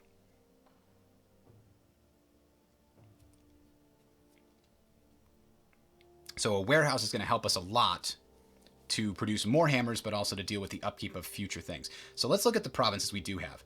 So this one, plenty of food, because the food itself, this is excess food, I believe. Excess food is spread amongst all of the regions in the province. I think not all, but it's redistributed to help make sure provinces grow and don't die. Infrastructure is definitely spread amongst all the regions in the province. And equipment is stored and purchased as a group.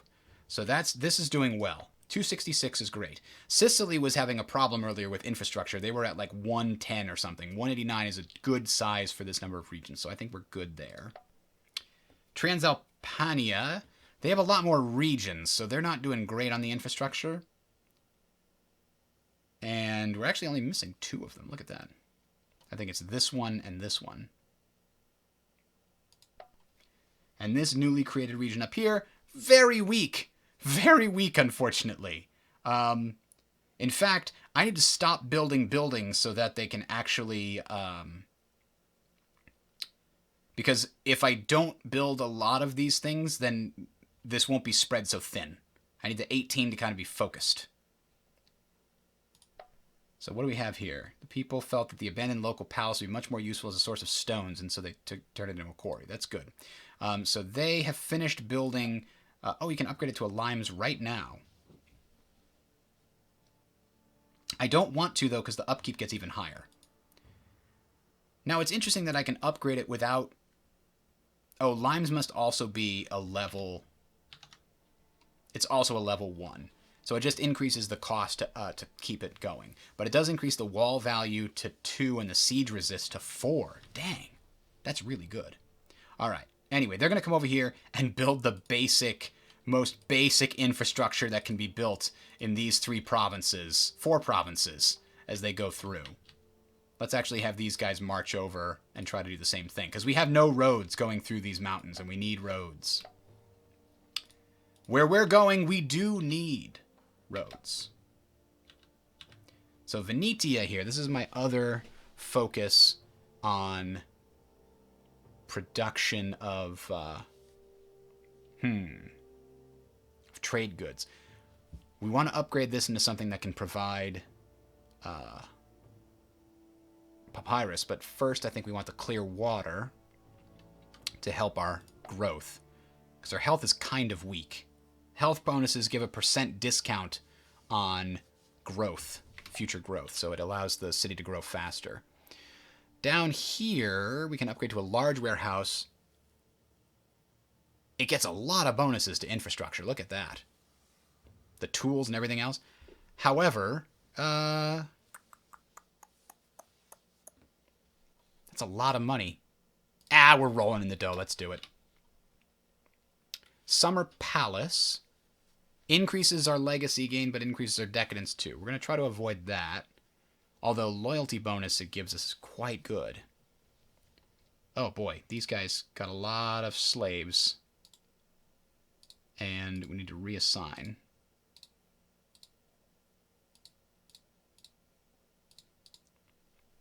There we go. They were growing a little too fast. This area is probably our second most populous region, actually, now that I'm looking at this. A plantation produces grain, which we already have. It's just a huge amount of food. It's upgraded from a large farm. I think this is going to be our big area, which means the Summer Palace, with that 10 loyalty, I think we might go for it. And then we'll try to build the plantation later. Down here, preserved food store. That can be pretty useful with the health bonus and the money from the honey. Okay. We've already got lots of places that produce wine. However, the street parlor, too good to pass up right now. All right. Another 6 turns, and then we'll call it for today.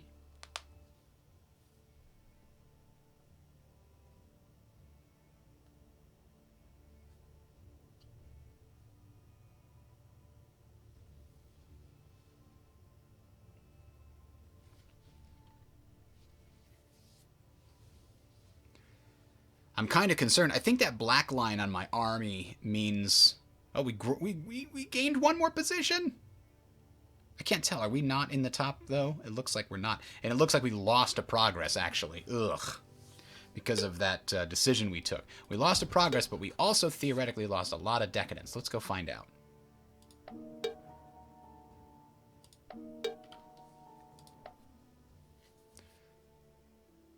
We progressed. What does it mean we progressed? Oh! We lost 2 progress from that decision, but then gained 1 because we managed to get into the top tier. I guess? No, we're in the 2nd tier. I think it's confused.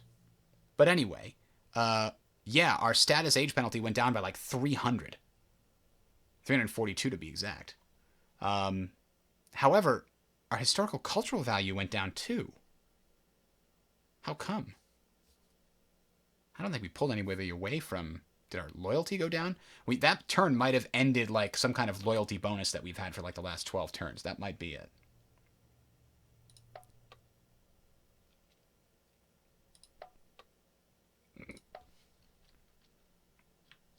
All right, so we need a little bit more culture.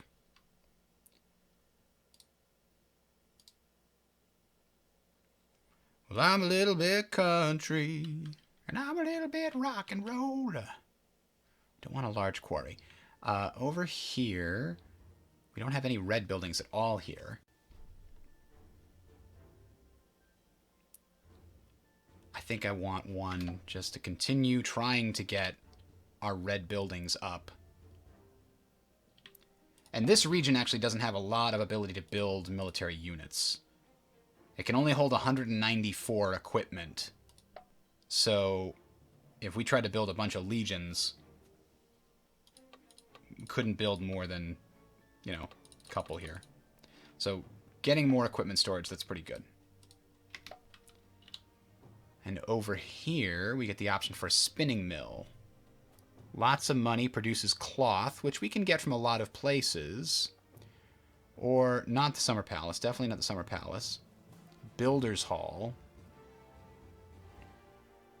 We apparently need the Builder's Hall because some of these things cost a lot. The % increase in infrastructure is pretty valuable. Ooh, 3rd tier land reclamation. Yeah, I think so.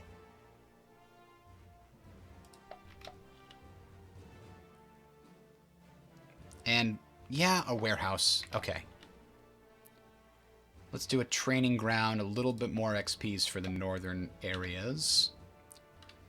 This is in Italia Superior. Producing weapons, that doesn't really help us. Noble Gardens. 67 culture. My God, that's huge. We're getting a bonus from wild beasts? Is that local?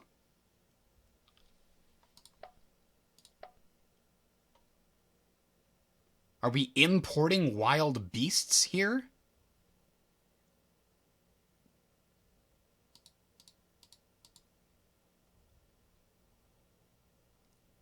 Why does it say we would get a bonus from wild beasts when we don't actually have them here? Oh, because they might be next door. That's right. Bonus resources could also be next door.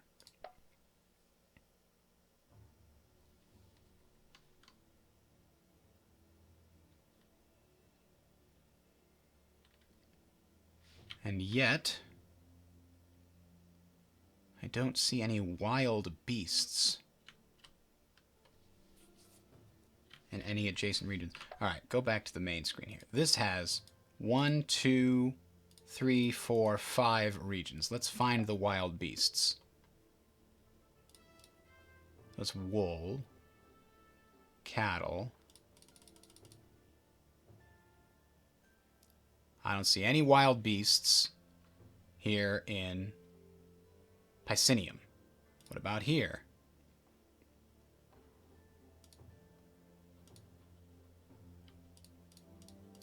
Nope.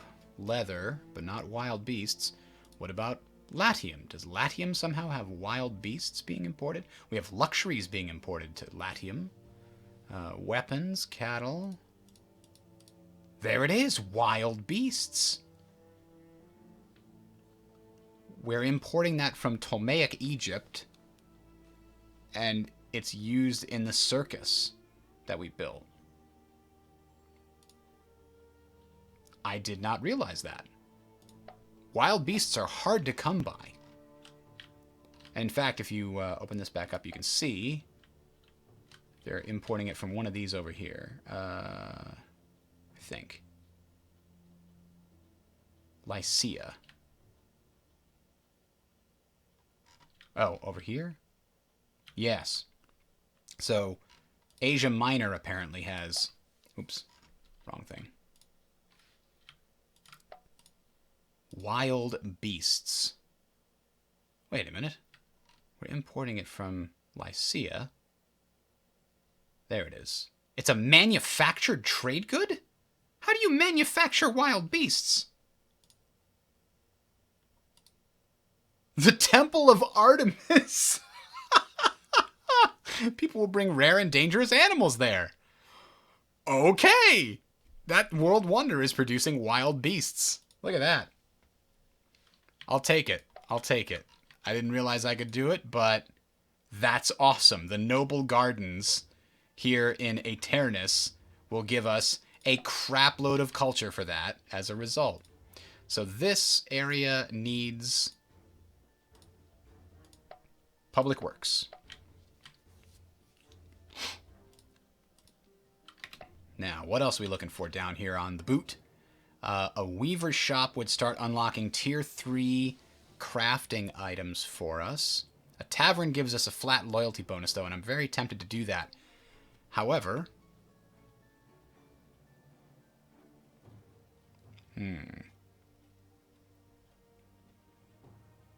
The tools make plantations super efficient. But this place already has a ridiculous food output. Okay? And our loyalty's actually going pretty good. It's going pretty well. Surprisingly. So, let's just get a preserved food store. It gives us a little bit of money, plus it'll grow things probably considerably faster than whatever extra 42 we could get there. 10% off for the next population point. That's a lot.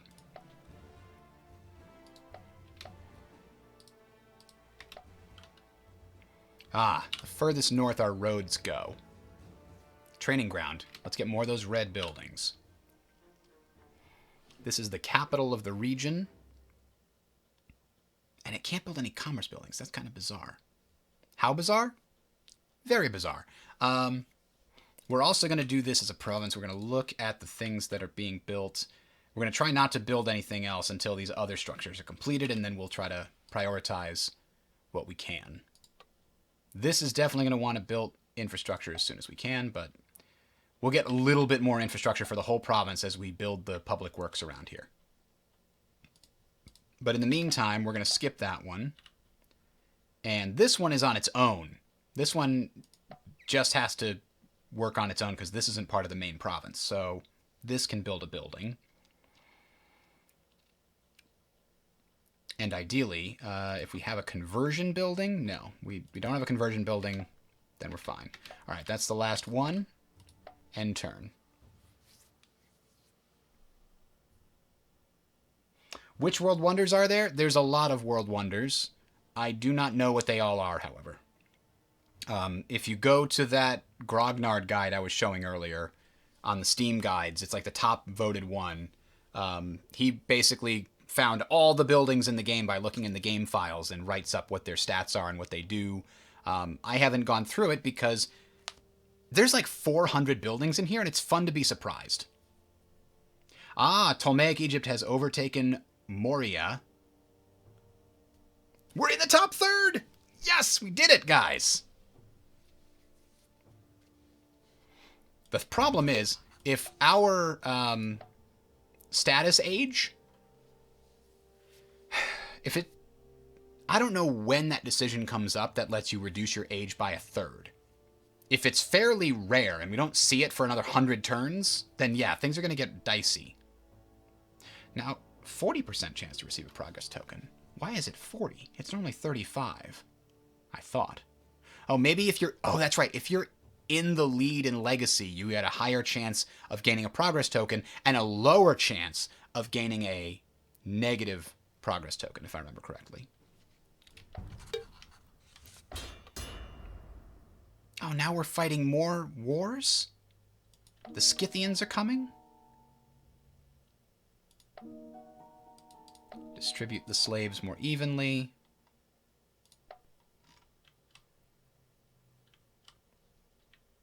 Maybe I can make peace with Thracia, or just go fight them. Like, also possible. Just help Dalmatia finish them off. I do probably need a good general here. A strategist, sure. Good. He's not great on defense, but he's great on offense. And he's going to go and build the public works there before he goes on campaign. That's my plan. But yeah, just that one public works building is now allowing us to finish a farm, a hemp field, in like 2 turns and get this thing actually cranking forward. Because right now it's going to take 30 turns to grow. It'll drop down to 5 when I finish the hemp field.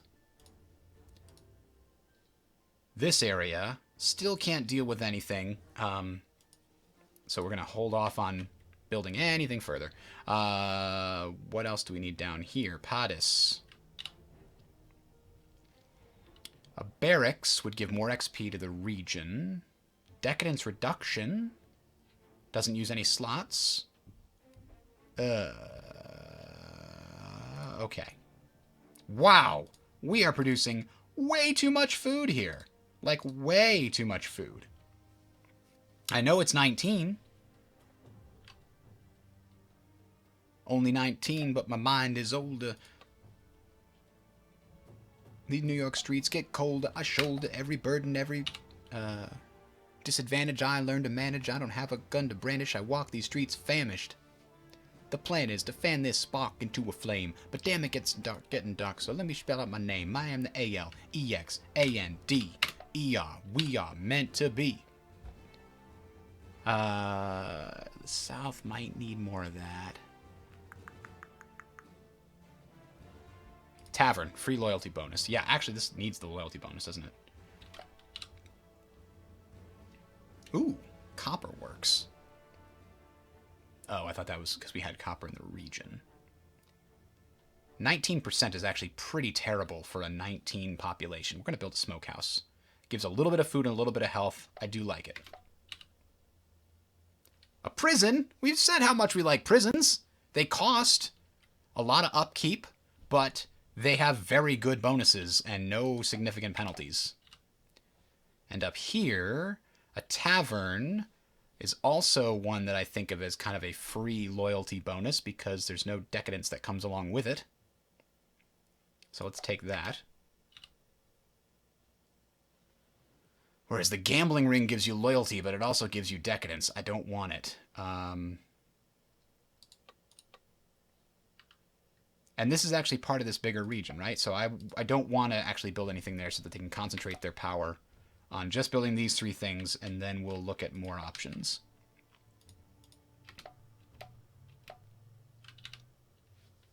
Down here on the coast, there's no lumber nearby? Really? Huh. See, if they'd show the red ones if they were nearby, I think.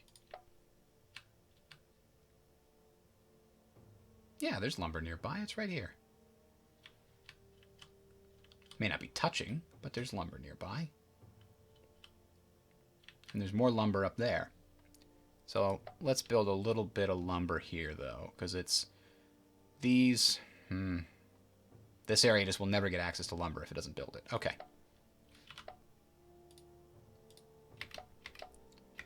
Okay, those are done. We've got everybody moving where they need to go. End turn.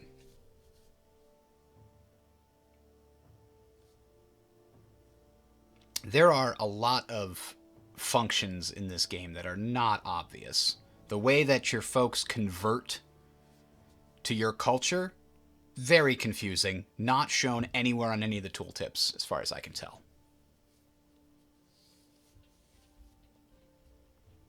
Aha! We're back to 4 points.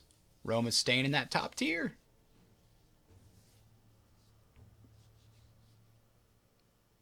Seems like as long as you avoid those decadence buildings and don't grow your population too fast.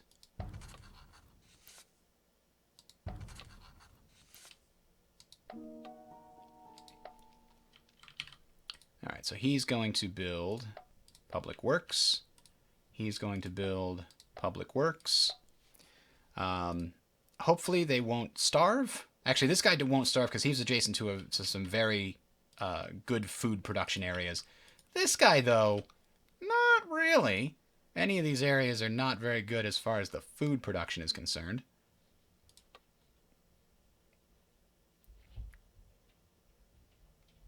I think if this area produces stone, it gives it to everybody else around it. That's a pretty good pick in the end. But again, we're waiting until these other regions all finish building what they're building. Once this is finished with that, that's finished. Well, these ones here, actually. This is going to finish the city walls, etc.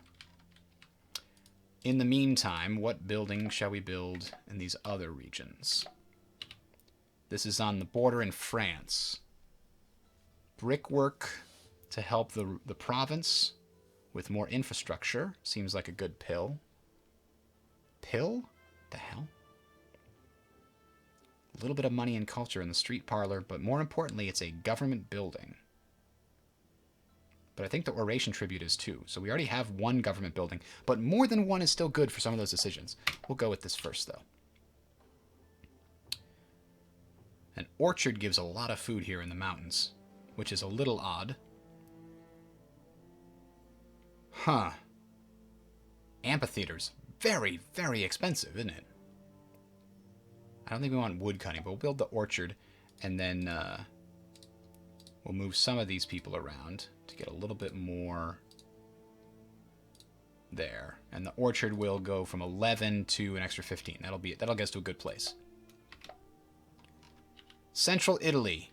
Barracks, anybody? Yeah, military. Go for it.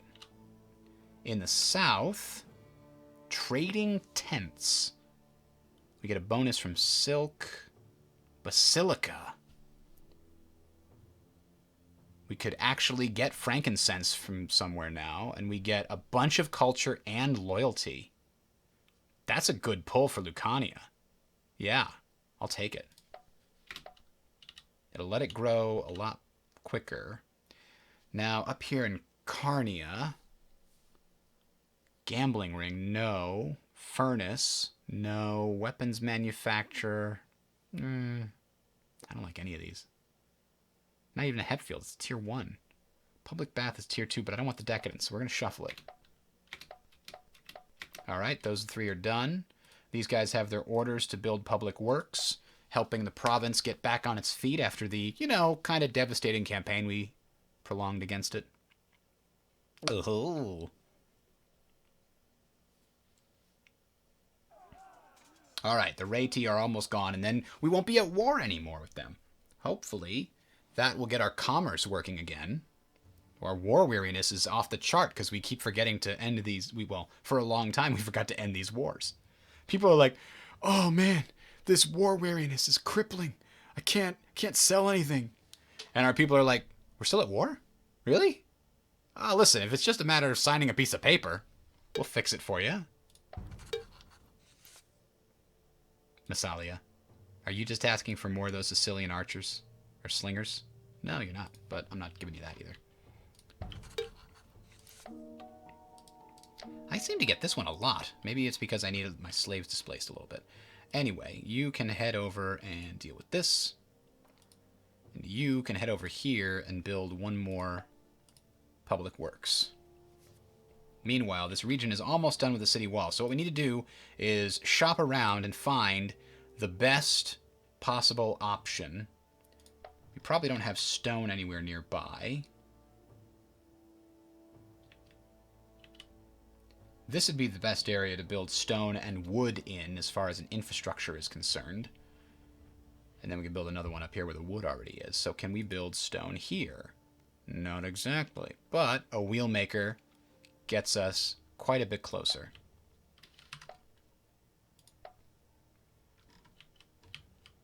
And then this region actually can build its own something. An expert stonecutter's not great. Clear water helps them grow faster. Ranch provides cattle that are kind of in range already. Let's take the clear water, because it's very, very much cheaper than the ranch. And then we'll try to build whatever farming stuff we can find next turn. And down here in Sicily, we don't need lumber here. Go away and never come back. Wow, a bank gives you a bit of decadence and an absolute ton of money. They try to tempt you with that. But I can get a decent amount of money and health and siege resistance from this right here. We don't need your bank. We have preserves. Down in Syracuse, a noble district, no. Spinning mill. If we had cotton, spinning mills are fantastic.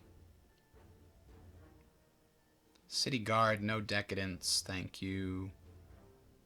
Health bonus is needed, but the public bath is not the way I'm going to go about it.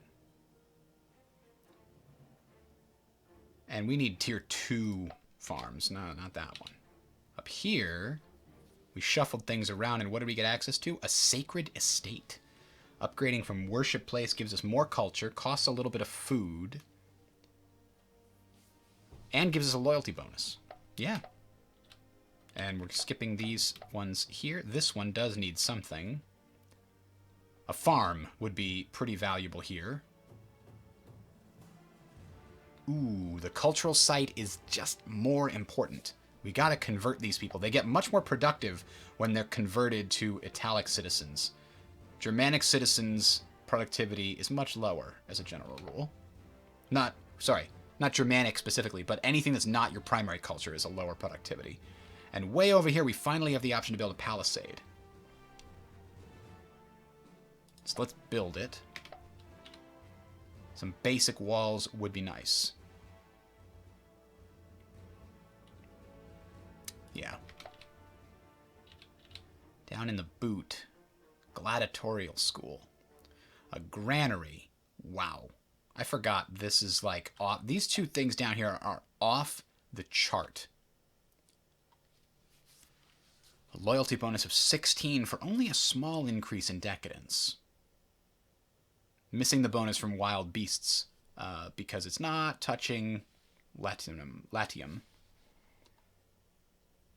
Yeah, I'm going to go for the granary. Alright, next turn.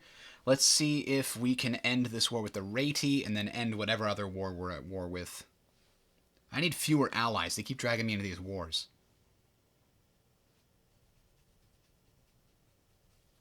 It looks like those areas the Rati are in are fairly not too rough.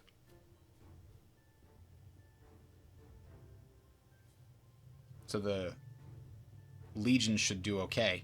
Golden Age, ladies and gentlemen. Woohoo! Good timing, right before the end of the stream here. Hit another Golden Age.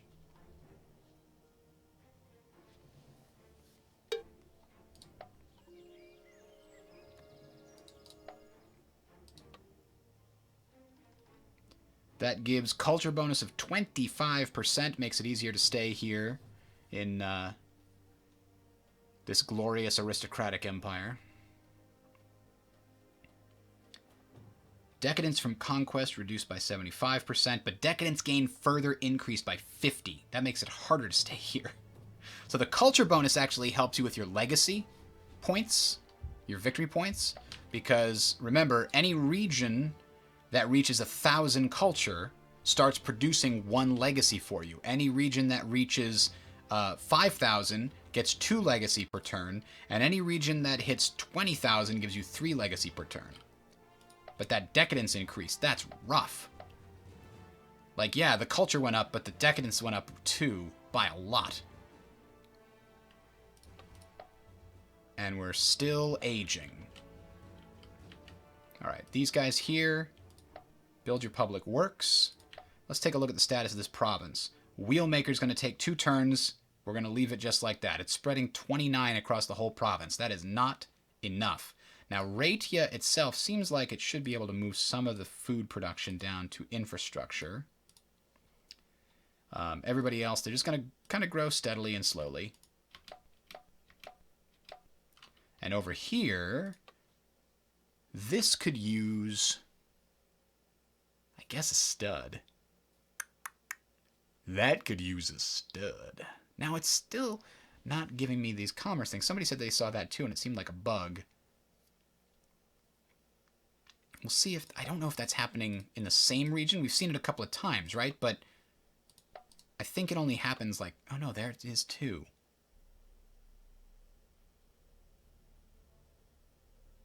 It's not a loyalty problem. Maybe you need a certain population before you can build commerce buildings? These are really small. And this one doesn't have commerce buildings either.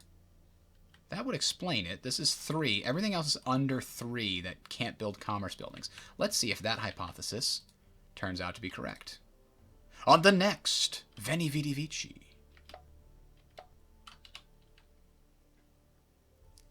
Don't worry, we're going to completely forget about it by then. But a monument, culture, but ooh, that decadence is increased by a lot more during a golden age. Money, siege slot. Let's build a training ground. Massalia, the capital. Efficient mustering. That can be very valuable here. I wish I knew what the conditional meant. Might be able to find that in Grognard's Guide.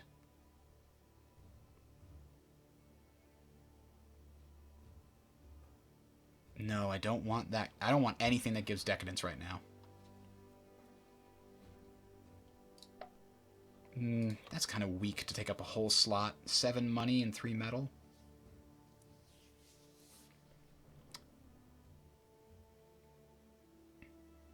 Let's do that. A province capital, so a barracks is a great thing to put there.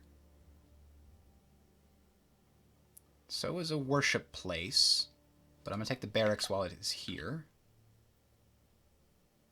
And a brickwork to help build the big buildings. Now, Etruria down here actually probably needs some health.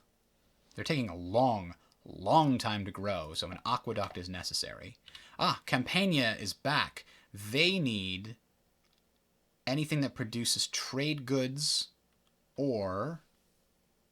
Oh, a fair actually benefits from all the trade goods that are already here.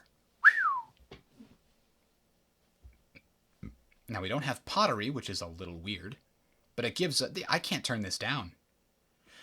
Even though I definitely want this large farm, I can't turn down this fair. That is a lot of money and even some manpower. That's good. And then in the toe, barracks will help when we create our cavalry, like we have the cataphracts that can be created down here. A courthouse is good too, but I want that military expertise. Dang it. Gotta look at those tier 3 buildings first. Okay. So he's building the public works. We're going to conquer the area over here for Dalmatia.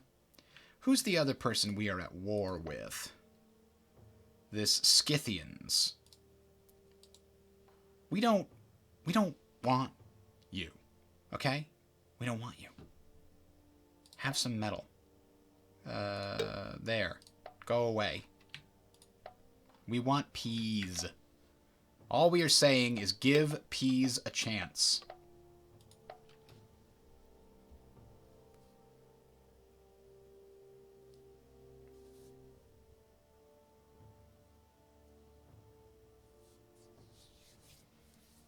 Yeah. We could view this battle if you really want to see how these battles work. First, there's a ranged phase, and all of my skirmishers and legions will throw their pile, and then they retreat, and then they go line by line and calculate the various bonuses. So the legions actually have started a 6 combat, but heavy infantry in forested terrain get a -2 penalties. They're actually only a 4. They get a 1 support for having a ranged unit behind them, which is weird, because they should definitely have these ranged units behind it. You gotta build a very specific weird army in order to make it most efficient. But anyway. Then you roll a number of dice based on your leader. So you always roll 1, then your leader's bonuses will let you roll extra dice. And then the minimum on the roll is based on... I don't know what strong means. It's got to be a quality of... Oh, it's the effectiveness level. Effectiveness is their fatigue type level, essentially. So then we roll and see who wins. They've got a 2 on me, but I get to roll an extra dice. Let's see. That's a tie. 10 to 8 is what we rolled. So we both take 1 effectiveness level and 1 hit point damage. Then we go on. Now, these guys start with a 4, but they have a 2 support because they've got a better supporting unit behind them. And we crushed them on the roll, too, so they got absolutely destroyed. They lost the whole unit. And these guys, the legions and the life, even though they are -2, the other side is exhausted, partly probably due to the previous ranged phase. It exhausts them. And they're also very weak. They're urban militia, so crunch. Goodbye. Thank you for playing. If there was a wider front, if we weren't in the forest terrain, then there's also the ability to flank them, get a second combat on the flank of the enemy. There's about to be a pursuit phase, because I definitely won this battle. There can be a draw, but if it's not a draw, then there's a pursuit phase and you get to do a bunch more damage.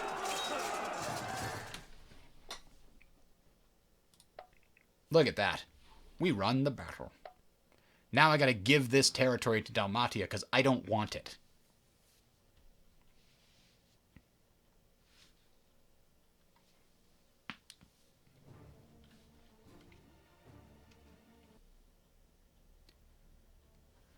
So even though we're a glorious empire, we're still managing to stay in the top tier, but only just barely in the top tier.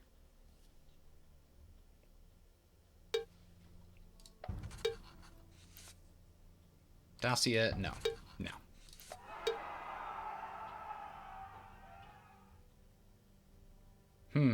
Menno. I guess that means these guys having like a horde attack there. That's not great. So we finally have the infrastructure.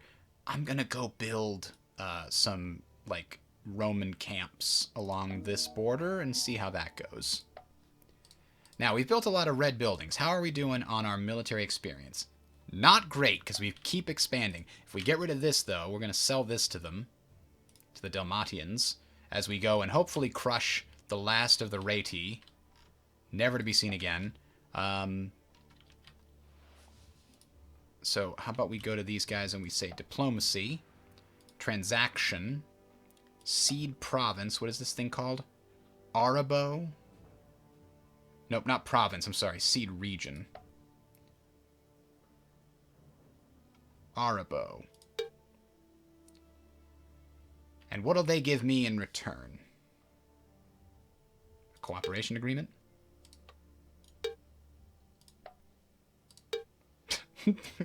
You'll get a whole territory, but they don't want to give me cooperation. We're already allies. That's okay. You could give me money.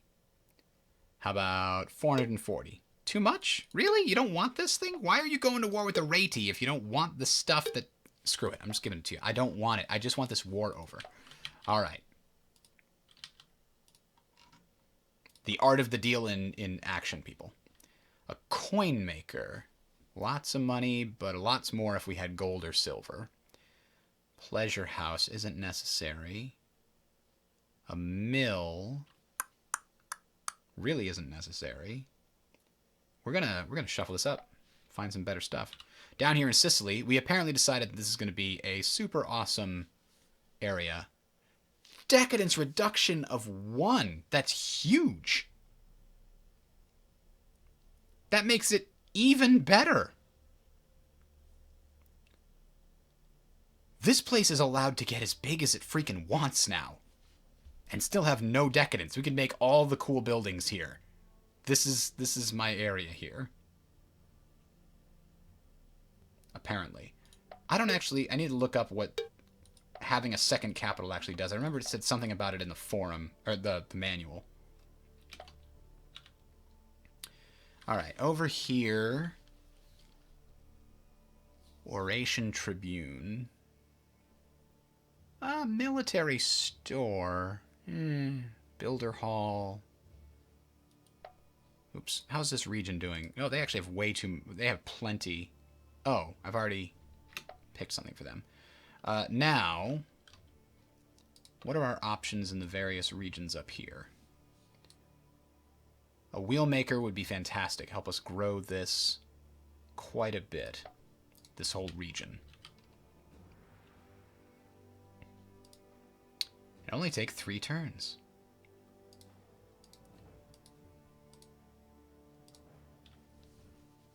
Alright, now I can actually also do this.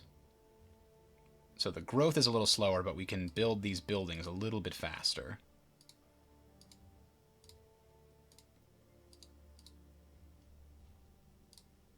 Oh, we're actually getting a wheelmaker here and a wheelmaker here pretty quickly. So that we're actually, this province sitting at 44 is finally going to get a little bit closer to the rest of us in the hundreds. Whoa, the Central Roman area actually looks like it could use some more infrastructure. The building here is quite slow. We'll have to look into that on the next opportunity.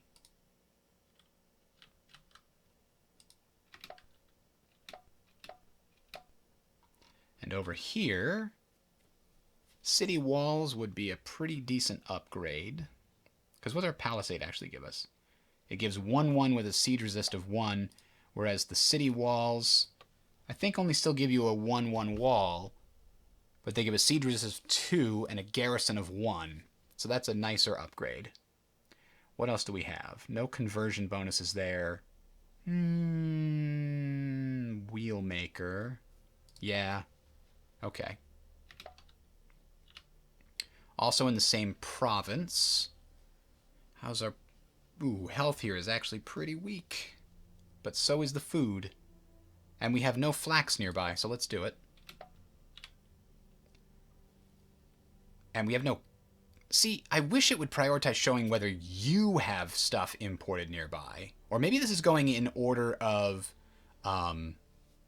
trade Achaemen? I don't think so, though. I think we have pretty high trade Achaemen right now. A sacred estate gives culture And loyalty. Let's take that one. It's an upgrade. Alright. Let's do another turn here just to see if we can actually end these wars the way we're hoping.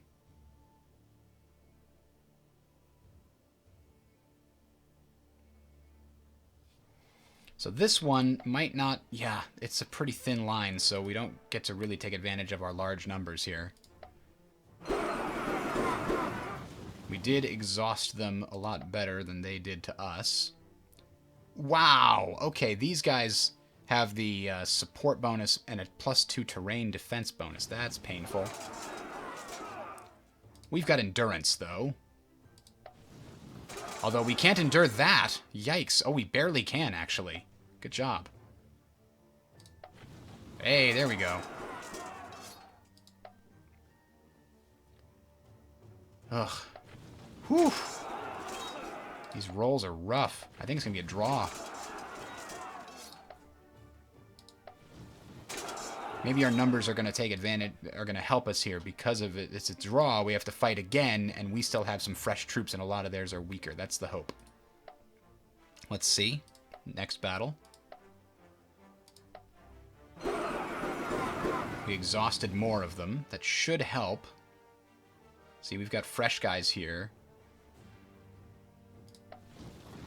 Ooh. Alright, so these guys are exhausted.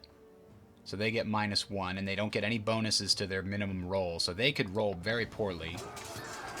Ours is a 7 minimum roll because our guys are elite. Damn! 7 minimum roll is insane. Really good veterans. Originally, that like minimum roll was only like a 2 or a 3, and I'm like, come on. If I'm rolling 2 or 3 dice, what are the odds that they're all going to come up 1s? That's really low, so that's kind of a crappy minimum. But a 6 or a 7 is actually a great... It guarantees that it's really hard for you to lose badly. But I've been getting 10s in a lot of these. The skirmishers, anybody that's... any cavalry, I think. Maybe just cavalry skirmishers can avoid damage that way. It's another draw. I think we won more of those, though. So again, slowly burning down their troops. We'll try again. Although it seems to be our legions that keep getting pushed into this, and they are getting weaker also. These guys are full strength regular infantry. Damn. Oof. And we lost that by a little bit. These guys only need to take 1 hit to die. And we killed them. Excellent. These guys only need 2 hits to die. Got them. Alright, this is our victory. This is it. I can feel it. Oh, it's a tie, but ties favor us because they are weak and we are strong. Boom. Here it is. They're almost done. The last stand of the Rati.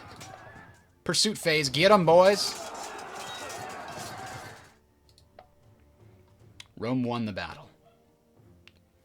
And now I can give that to Dalmatia as well. I'm sure they'll accept it.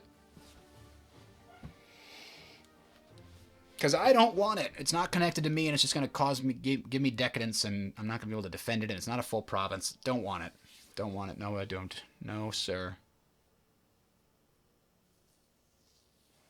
So let's see if this ends all the wars we're involved in.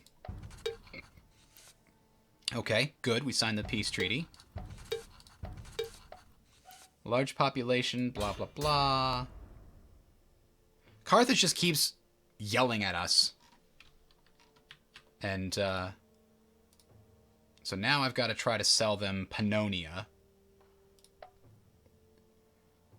Oh, they haven't answered my other one, so I have to wait. Alright, so this army's just going to come back and chill in a province capital. This army is going to build some defenses in the border here. A Roman camp. Like, let's make a nice border. Actually, you know, let's do one right along the Danube. Right? That seems like a good plan. Build a border along the Danube River. Alright, I think... Let's double check. We're at peace! Huzzah! I wonder how long it takes that modifier for war weariness to go away. Unless it already has.